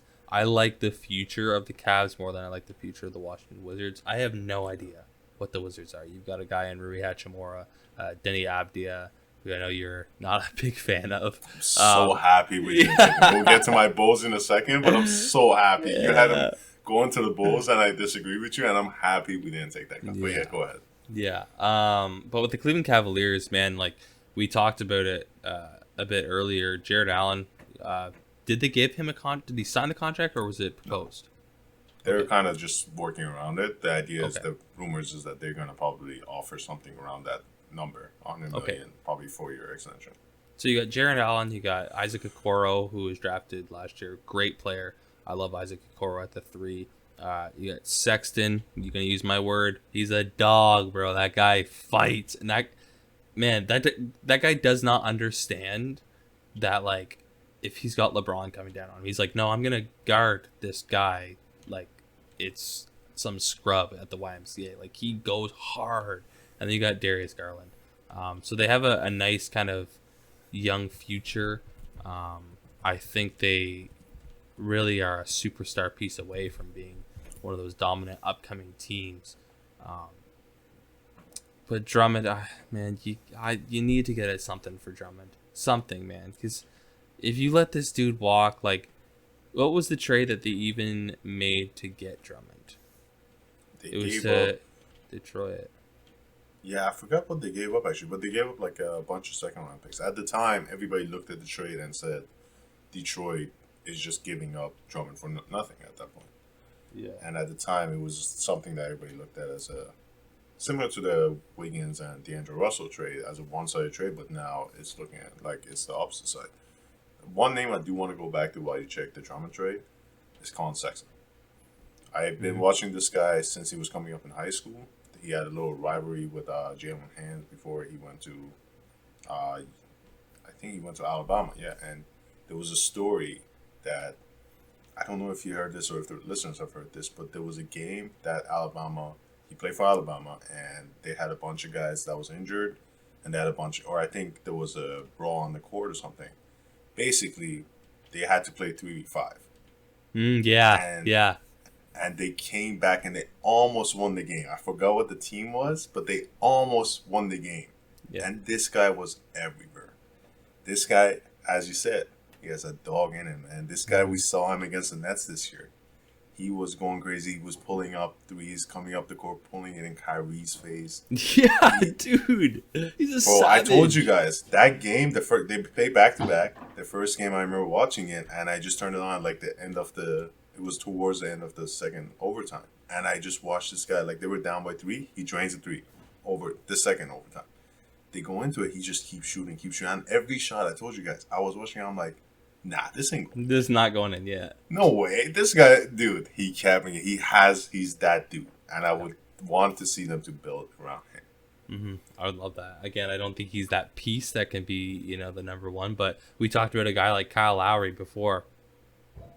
It's a really good comparison. Speaking of the Drummond trade, I actually was taken aback. The Pistons acquire Brandon Knight, John Henson, and a 2023 second-round pick in exchange for Drummond. That's the face I made, bro. I was like, what? Yeah, but now that you look at it, you're like, okay, you know what? With what's been happening with Drummond, with the way they're doing it. Like, we talked about Drummond last week, I think. I asked you guys if he's overrated or underrated, and I think he's somebody that around the NBA, he might not get the respect he deserves to some extent. So you look at that trade. At the time, everybody looked at it like, wow, you traded Drummond for that? But now you look at it, they can't even get a trade offer for him. And they might release him or buy him out at the end of the season. Yeah, and I don't to any casual listeners that are listening, I don't want you to think that, they can't get a trade offer for him, so he's a scrub, so he's a bum. I think often what happens in all sports, what often happens is once a team acknowledges that they're looking to move on from a player, the trade value just shoots right down. So why am I going to trade for a team when I know you're going to get rid of him anyways? When I know there's a possibility of him going to free agency, well, he will go to free agency this offseason. But if I know there's a possibility of you buying him out, well, why am I going to trade for him? And if I do trade for him, why am I going to give you anything close to value? I was trying to think of another comparable, but you've definitely seen that in the NBA. But Drummond, by me looking at that trade that they what they gave up to get him. As much as I don't want to see them buy him out because I think he's a player that shouldn't just go.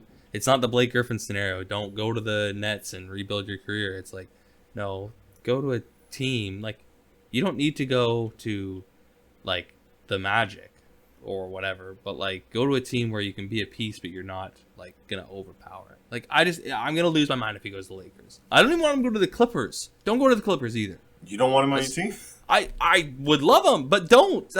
Don't. Just go to Portland. Like, do something else. Like, go to Charlotte. Like, I don't. Charlotte, that might not be a bad pick, but with Lamelo out, I would not want to see him in Charlotte. Yeah, but you know what I mean? Don't go to a team that's, like, top 3 in their conference. I want to go back to what you were saying with the way the teams handle this stuff. And I think the Cavs have handled this terribly. And Draymond Green had went on a little rant at the time. It was a few weeks ago, or over a month ago now. And he talked about how disrespectful it is for these teams to kind of, like, put out this stuff like that. And like somebody like James Harden asked for a trade, publicly talks about it. He looks at it. He's looked at it unprofessional. He's looked at it as somebody that cannot be.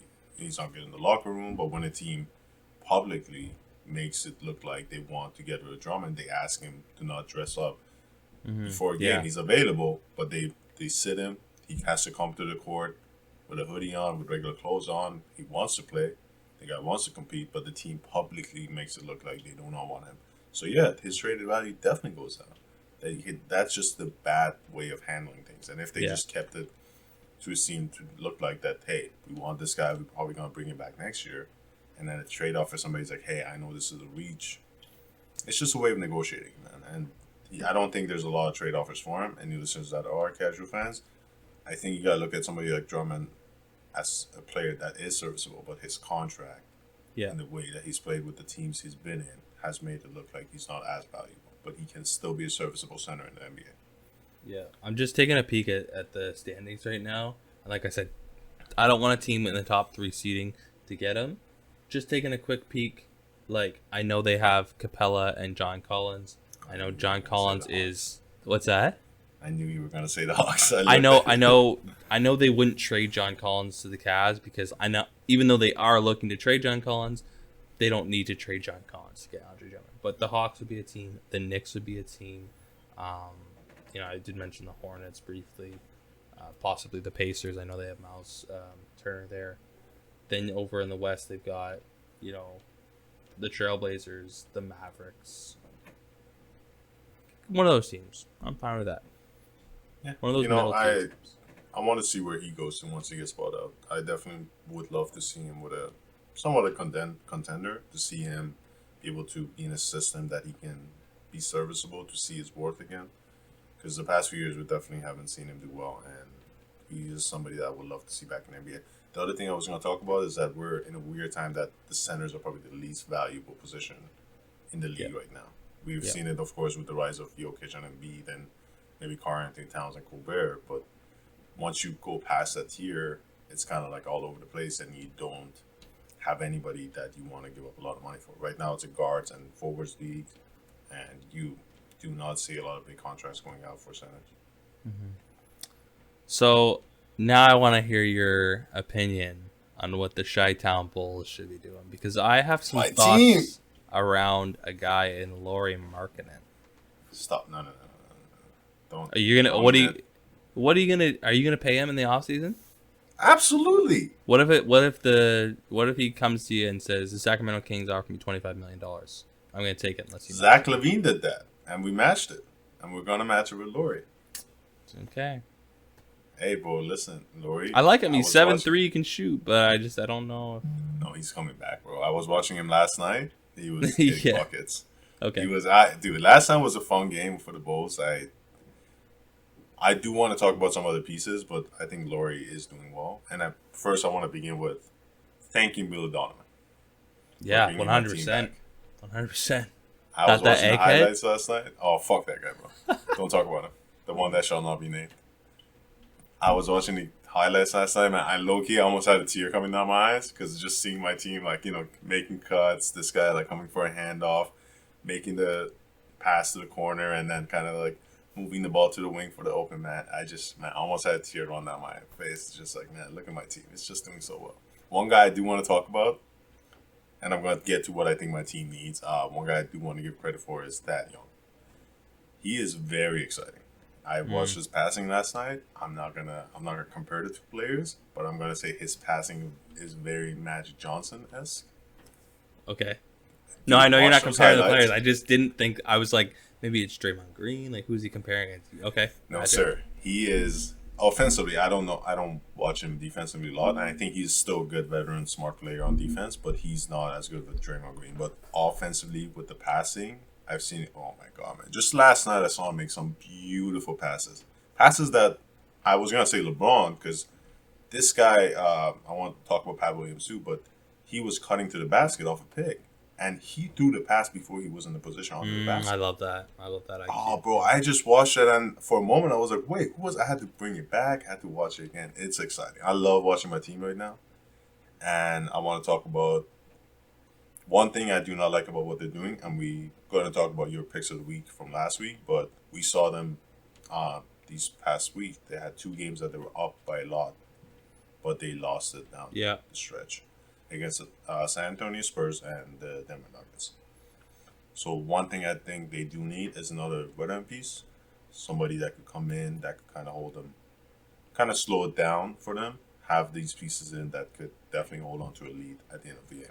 And I was thinking of some guards, maybe some wings, but I couldn't come up with a name. I have a name that really just popped up in my head right now.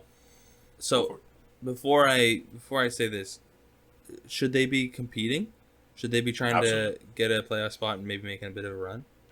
Absolutely, because I think Zach LaVine, he's hungry right now. JJ Redick. I like that. We don't have I just like what I've shooters, seen. Yeah, I just like what I've seen in New Orleans. I don't really think, what's the seed for New Orleans right now? They're at 11, so they're really 11th. One of those buffer teams. He's a player that I think last year was the only year, if you want to count it, because I guess technically you could count it, couldn't count it. He's made the playoffs every single year of his career. Impressive. I would like that. Yeah, JJ Redick playing there, kind of, not like Zach LaVine needs any more help, but it's just kind of like you can give a bit more pointers and whatnot to the guards, the younger guards on that team. Again, settle everyone down when they get. Yeah, and I know I've been going on for a minute about all talking about the Bulls, but I do want to mention Kobe White. One thing you just mentioned about JJ Redick is that he's a great shooter, and with that stat brings in a lot of experience, definitely towards the end of games too. Kobe White, I think he doesn't get the credit he deserves offensively. Defensively, I saw him a few plays that he was just scared to guard some players, like he was on Jeremy Grant in one position. He kept calling him for a switch, and Jeremy Grant got a wide open shot, and Kobe White just stood there instead of contesting it. I think offensively, he doesn't get the credit he deserves for playmaking and kind of pushing the pace, but he's not a good player to have on the court at the end of the game. I saw him a few games. Yeah, Kobe White, I saw him against the Clippers, I think last time they played. He just turned the ball over like 4 times in the last 5 minutes. And I saw him a few times in the past few games. I've seen that he has the ball in the last 2 minutes, and he has a wide open shot, but he doesn't make it. So I think he has the jitters. He needs. I was gonna say, is that nerves? Yeah. Yeah. So I think JJ Redick would be a great position to fill in that. At the end of the game. Yeah. Now I was gonna jump into my picks, my middle tier pick here, but I do know that you want to bring up Pact Williams. Oh, I almost forgot to talk about him. My guy. First of all, I'm so happy we picked him. The guy, I think, is the youngest one out the draft. And when we picked him at 4th, it was a bit of a risk. It seemed like, too early, especially for a team that's trying to make the playoffs. But I think he's definitely like a diamond in the rough kind of player. When you watch him, he has great defensive instincts. And I compared him to Kawhi before. I don't know if he's going to have the playmaking, if he's going to be able to be the ISO player that Kawhi is. But I like the way he plays, man. He makes good cuts. He's decent. He moves around on offense. And I'm happy, man. I'm just happy we didn't take Denny Advia. Yeah, I know I was high on Denny Advia going there. I still think that he can be a good player. I'm just looking up something right now. I know that one of my big knocks against Pact Williams last year, and it's not really his fault, But one of my big knocks against him last year was that he never even started a game. He always came off the bench. Now, Scotty Barnes for Florida State University, that's where Pact Williams went last year. Scotty Barnes is another first round pick. He's also been on the bench basically all season. So I guess that's just kind of their thing with these young guys. They're kind of preserving them. But he's been a nice asset to the Chicago Bulls organization. So it'll be exciting to see how he does. And I don't get it. I don't understand why some players have a little blonde streak in their hair, but he continues the trend of Capella. And I thought it was a European thing, to be honest with you, because Capella and Schroeder had it for the longest time. And they're German, and I don't know where Capella's from, but I'm not sure. But Pact Williams got his little blonde streak in there as well. So I mean, whatever, it's each its own. I think Schroeder said that like he was talking to his mom, and she said something about like, oh, you got to stand out, you got to do something to be different. And but Pact Williams, I do want to mention that the college thing, I think a lot of players that have done well in the NBA might not have had as well of a college run. I think Devin Booker was also not a starter in his college career. Might have started towards the end, but throughout his college career at Kentucky, he wasn't the main piece. Karl Anthony Towns was the guy. But exactly. He came into the NBA, and he's still a great player. Yeah. Okay. Who's your middle pick? Okay, so getting into my middle pick, my squad. Fun fact, actually, for you, when I really started following basketball back in, I don't know what, it was when the Bobcats were around, let's just say that. But it was the Clippers and the Bobcats. I had to have a Western and Eastern team because I was a Lakers fan for a long time because my dad before, and I hadn't really picked a team. So I was Hornets or Bobcats and Clippers. That's when they had Michael Kidd-Gilchrist, and I loved Michael Kidd-Gilchrist. Do you know where that guy is now? Why? Nowhere. He's not playing in the league. I think he was with the Dallas Mavericks last night. Yeah, you're right. Yeah, so great job. But anyways, I'm back on the Hornets train. I love the Hornets. The Hornets are sick. It's tough news right now with LaMelo Ball being injured. I know he's going in for a second evaluation. But it's not like he's a big piece, don't get me wrong. But they still have those guards, Devontae Graham, Terry Rozier in the backcourt. They've got a young guy in P.J. Washington at the 4. Malik Monk is still there at the 2. If I was them, what am I doing this upcoming trade? I think getting a younger piece would be nice. I really don't think...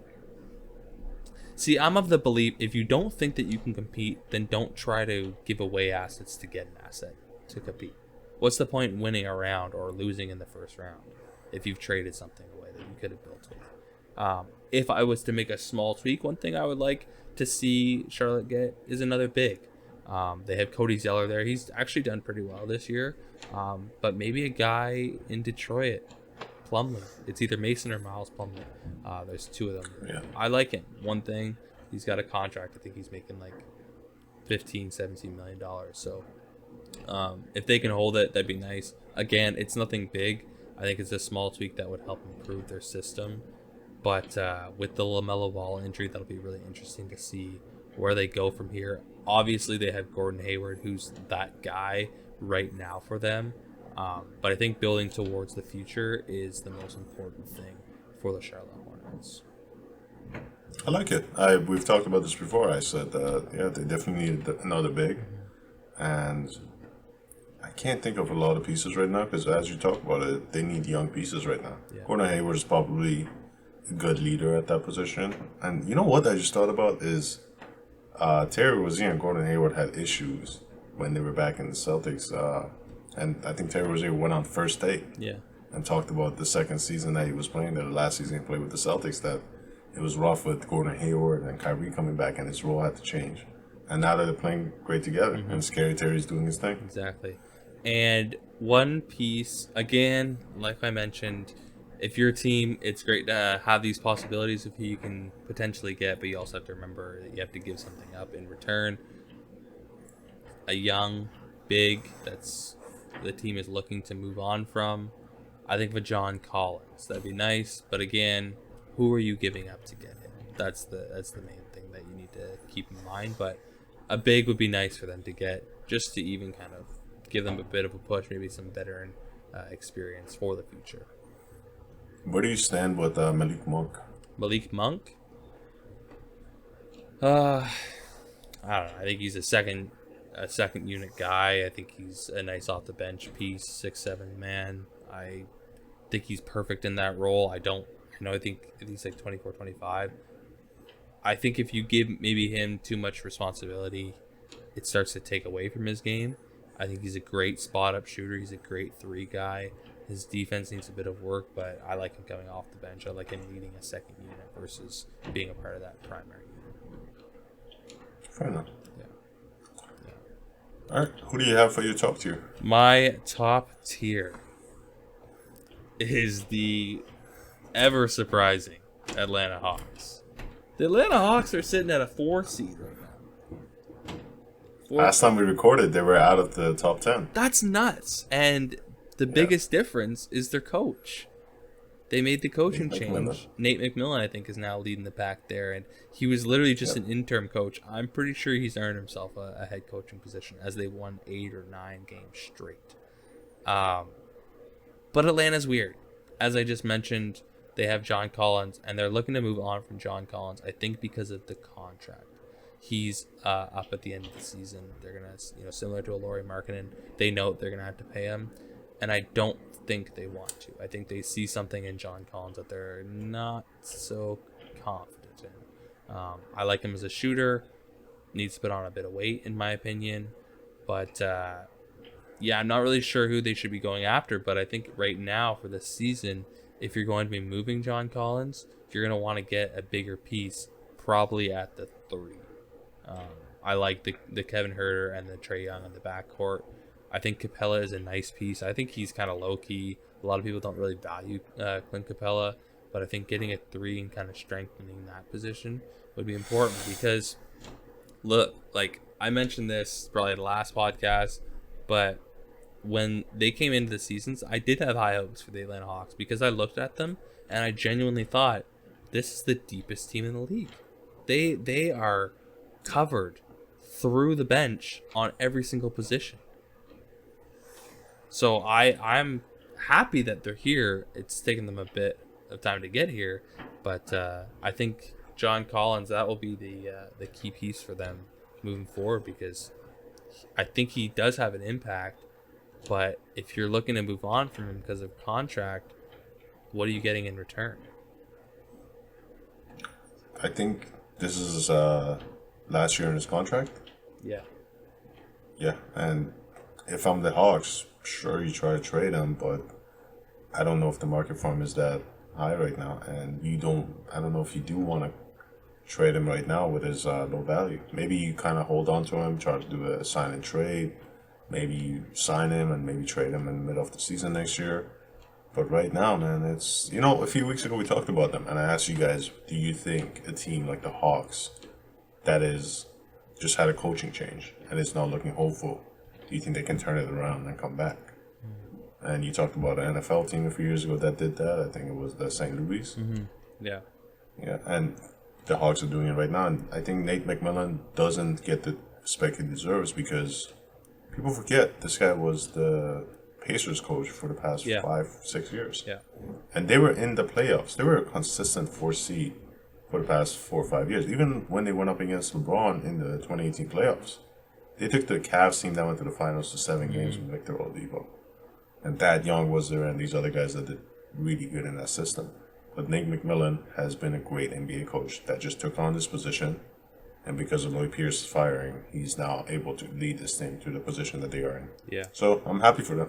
Yeah, it's interesting. I'm just looking at the roster here. I forgot that they got Onyeka Okongwu from last year's draft. He's a power forward that also plays the center. And, they also have DeAndre Hunter and Cam Reddish. Cam Reddish is a Duke boy. DeAndre Hunter was injured. I think he still is. Really, really big fan of DeAndre Hunter. Have him in fantasy also. But he's a great guy to have at your 3. But I think if the Atlanta Hawks are going to... Because, look, you're at a 4 position. If you can maintain that 4 position, that's a pretty good seat. right now in the Eastern Conference. Obviously, the East is not as good as the West, and let's be honest, you're not beating the Sixers or the Bucks, or you possibly could beat the Bucks, but the Sixers and the Nets, those are the two teams that, in my opinion, are probably going to the Eastern Conference Finals. But with the Hawks, I think if you can get a younger piece at your, if you can swap power forwards, or if you can get maybe a better shooting guard, then do it. If you know John Collins is going, then move John Collins out and get a shooting guard, get a small forward, and maybe play a small ball in the future. Aaron Gordon at the power forward. That'd be interesting. Just a quick swap. That'd be interesting. Quick swap. I'd like that. Because, I mean, again, we talked about the Magic kind of rebuilding and moving some pieces out. That would make them a lot younger. Not a lot younger, but that would make them younger. Your next piece to move, if you do it, is Nikola Vucevic. And you have a young guy in John Collins. You've got Markelle Fultz there. You've got Cole Anthony. You've got Jonathan Isaac, as much as I don't really like him. You know what I mean? And John Collins can make up for where Jonathan Isaac cannot, right? He can shoot and he can stretch the floor. That's a pretty interesting offer. I like that. Yeah, another trade rumor I saw today was that the Bulls and the Hawks were trying to get Lonzo Ball, but the Hawks were kind of putting a deal around Cam Reddish. So if you were to hold on to one of the small forwards there, would you rather hold on to DeAndre Hunter or Cam Reddish? DeAndre Hunter, 100%. Yeah, I think you know what you have with DeAndre Hunter. I think DeAndre Hunter is more of a sure thing. Not to say that Cam Reddish is not, but I think Cam Reddish has the potential to be as good, if not better, than DeAndre Hunter, but it's still an unknown. I mean, you look at that, and that, partially comes with the team that he played with in university. He played on a Duke team that had Zion Williamson and RJ Barrett. Like, you know what I mean? So I think if he was on a team where he was the guy, they might have, a higher opinion of him. But right now, you're not totally sure what you're going to get out of him. Whereas with DeAndre Hunter, I think you know a bit more what you're getting back for him. Yeah. Okay, so the final team. What is your top tier team in the East? This was a difficult decision, and I had to pick the 76ers.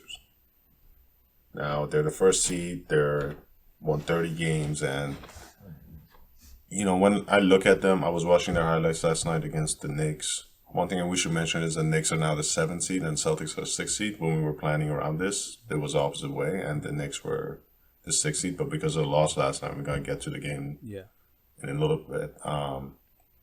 So they won against the Knicks, and now they're doing really good. I was watching their highlights. They won an OT, and one guy went off for them that I was going to come in here and bash. Guy by the name of Danny Green. I think when I look at the team, and we were talking about playoffs versus regular season, when we were talking about the Jazz and the Nuggets, I think when I look at the Sixers, I'm pretty confident in most of their guys. Tobias Harris, I'm a little shaky on. Good name. But the guy that I'm most shaky on, I'm going to ignore that. The guy that I don't trust the most is Danny Green, unfortunately. Sure. When I look at his past 2 playoff runs, I'm not confident in him. And I even remember in 2019, he hadn't made a shot for a few games, and he went on his podcast and was like, yeah, everybody's texting me and they're telling me, just keep shooting. It's like, yeah, I'm trying to shoot. And when a guy is in his own head that much, I'm worried.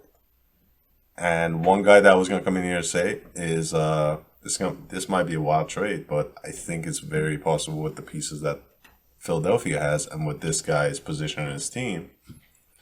I think they should pick up somebody called Buddy Hield. Okay, I'm listening. I think they could put a trade package around Danny Green, one of their young pieces.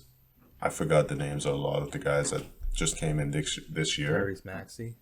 Not him. Tyrese Maxey's one. There's another big, I think. But I think they could put a trade around that. Matisse Thybulle, Cormacaz, Tony Bradley, Isaiah Joe, Vincent Poirier. So the first three names I'm not touching. Korkmaz is great. What's the other guy? Thybulle. Thybulle is great. These are guys you want.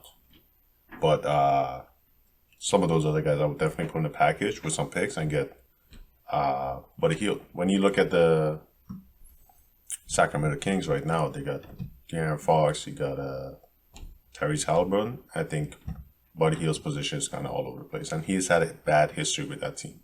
They benched him last year instead of Bogdanovich. And they weren't sure what they wanted to do with him. So I think his value is probably low right now. And they could probably pick him up. And I would love to see him in the playoffs. This might be a reach, but I think it's very possible if you look at what the Kings are doing right now. Yeah, one thing that I heard, and it's outlandish. I don't know who's writing these articles sometimes. I actually just laugh at them. But I heard something about them possibly trading Ben Simmons. Who the fuck came up with that shit? And that's where I'm at with that. It's just why would you trade Ben Simmons, who's having, a great defensive year for the team right now? I think Ben Simmons is really kind of settled into his own. He's kind of understood a bit more of the player that he is. They were talking about Ben Simmons and a Bradley Beal swap, essentially, because they were saying, well, Ben Simmons was on the trade for James Harden, so maybe they'll give him up for Bradley Beal. Bradley Beal's been great. Bradley Beal is not James Harden. So don't be saying that. But yeah, I just wanted to bring that up. I don't think that they would get rid of Ben Simmons. I do want to mention that would have been a great trade for the Sixers. Looking at the way James Harden's been playing, and we talked about all the teams that didn't offer anything for him, they're crazy now. Because you look at the way he's going crazy right now with the Nets. And Ben Simmons, I think we put a poll on our Instagram page a few days ago or last week. Yep. Who would you rather have, Brandon Ingram and Ben Simmons? I'm still standing really strong with Ben Simmons. Yeah, it was a tight race too. This guy is a playmaker. He can lead a team. Sure, he doesn't have a jumper, but if he gets that, he would be the next LeBron James. Yeah, no. So that's his only stop. That's the only thing stopping. And sometimes he's not as aggressive, but I think that's because he tries to kind of play the equality game with Joel Embiid. Fair enough. Okay, getting into Tobe's picks of the week, I want to address something before we get started. Two things, I guess. So when I give the people my picks, anybody that's into sports betting will understand that when you bet on a team and they go up by 20, you win that bet. It's called an early payout. You touched on it earlier, Seabass. Chicago played Spurs on the 17th. They were up by 20 something. I won that bet. Chicago did not win that game. Right. So I'm going to claim that win. However, what I'm not going to claim is the game that the New York Knicks had last night. Who did they play? The Nets? Or the 76ers? They had the 76ers. That game was crazy. Yeah. The Knicks and the 76ers was crazy. I was watching. I wasn't watching the whole game, but I tuned in for the last minute. They're down by 3 with 5 seconds left. They inbound it. Julius Randle in the corner. I'm like, oh, okay, game's over. Sick. Some weird shimmy, and he drains a 3. I'm like, step what? Back. Yeah. I was like, what? That was a back and forth game for a while too. Yeah, that was a great game, but I will criticize Julius Randle right now before I let you go. They stole the ball with 4 seconds left, and it was a tie game, and he came up the court. It was a 2-on-1 situation, and he just pulled up for a 3. And I'm mad at that. I watched the highlights, and they lost the game at the end of the thing, and they blame it on the refs, but he's got to take the ball for that. But go ahead. Yeah, so then, they did end up going into overtime, and unfortunately they did lose. So I'll take my L. The streak 8 is over. Out of 9. I'll take that. That's fine. So we should mention that when you give these picks, it's not for the win. It's more so for betting. And when the team goes up by 25, you can cash out, and so you have won the bet. Exactly. Yeah, that's what I'm saying. I think when I look at these picks ahead of time, there's a couple factors I take in. I look at back-to-back games. Right. Obviously, it's hard to predict. You can't predict the line. I can't predict. Whether it'll be plus or minus. Because they come out. Whether it'll be favored. Because they come out the day off. Yeah. And they change. Really? All throughout the day, right? So it depends on any news that's upcoming. If there's an injury, if Kawhi, that's the most traditional one. Kawhi and PG are out. Well, they become the underdog immediately, right? So looking at this week ahead, March 24th. I got getting a call here. March 24th, we have the Hawks playing the Kings. I'm riding the Hawk train. Obviously, they've been so dominant lately. So I'm taking the Hawks in that win. On March 25th, trade deadline day. Now, it was very, very hard for me to make picks after the trade deadline day because you talk about the unknown and the unknown lines and whatnot. I was staying away from anything that I was unsure about. One thing that I do think will happen will be that the New York Knicks will make a trade. So for that reason, I'm going to take the New York Knicks over the Washington Wizards. And March 27th, which I believe is a Saturday or a Sunday, the weekend game, the marquee matchup, the 76ers versus the Los Angeles Clippers. And you know I got to rock with my team. I'm going with the Clippers, of course. The 76ers are obviously a dominant force in the East, but we're talking about the West. The best in the West, not the Leastern Conference. The Leastern Conference. Leastern? But yeah, those are my picks for the week, so place your money. Chris is not here right now, and I was going to apologize to him today, because last episode we put out a clip, and we were making fun of him because of his prediction last year with TJ Warren and the Pacers. TJ Warren. And this week you made the prediction this past week that the Pacers were going to win, and I was making jokes on that, and they did win. And I think they won. I think they won by a decent amount. Yeah, and they won. They actually played 2 games in a row with the Heat, and they won the second game as well. It was an OT, but still they won by 3. And I didn't expect them to win, but yeah, they did pretty well. So those were good picks. And the Bulls, you sent the screenshot of them being up by 25 and you cashing in, and I was jokingly gonna say, "Oh, bro, don't rely on it." And they did lose at the end of the game, which I was pissed about. Yeah. But when we talk about it, but yeah, so good picks. So I like the games. I would have loved to see probably some marquee games, but as you talk about it, with the trade deadline coming up, you're not sure about it. It's hard. Yeah. It's hard, yeah. But yeah, I think whatever the 76ers or the Clippers do, they're both top echelon teams. So either way, there's not going to be a huge impact that's going to make a difference there. So, yeah. Okay. Before we go, I just want to thank everybody for listening. Make sure you check out Tobias's YouTube channel. He has a video up ranking Drake's albums. It's I think 3 or 4 part series. So we will see more rankings. Right now it's the last 3 part, or 12 to 10. And he has right now these it's mini-series coming out. So let's hear about it, man. Plug it in.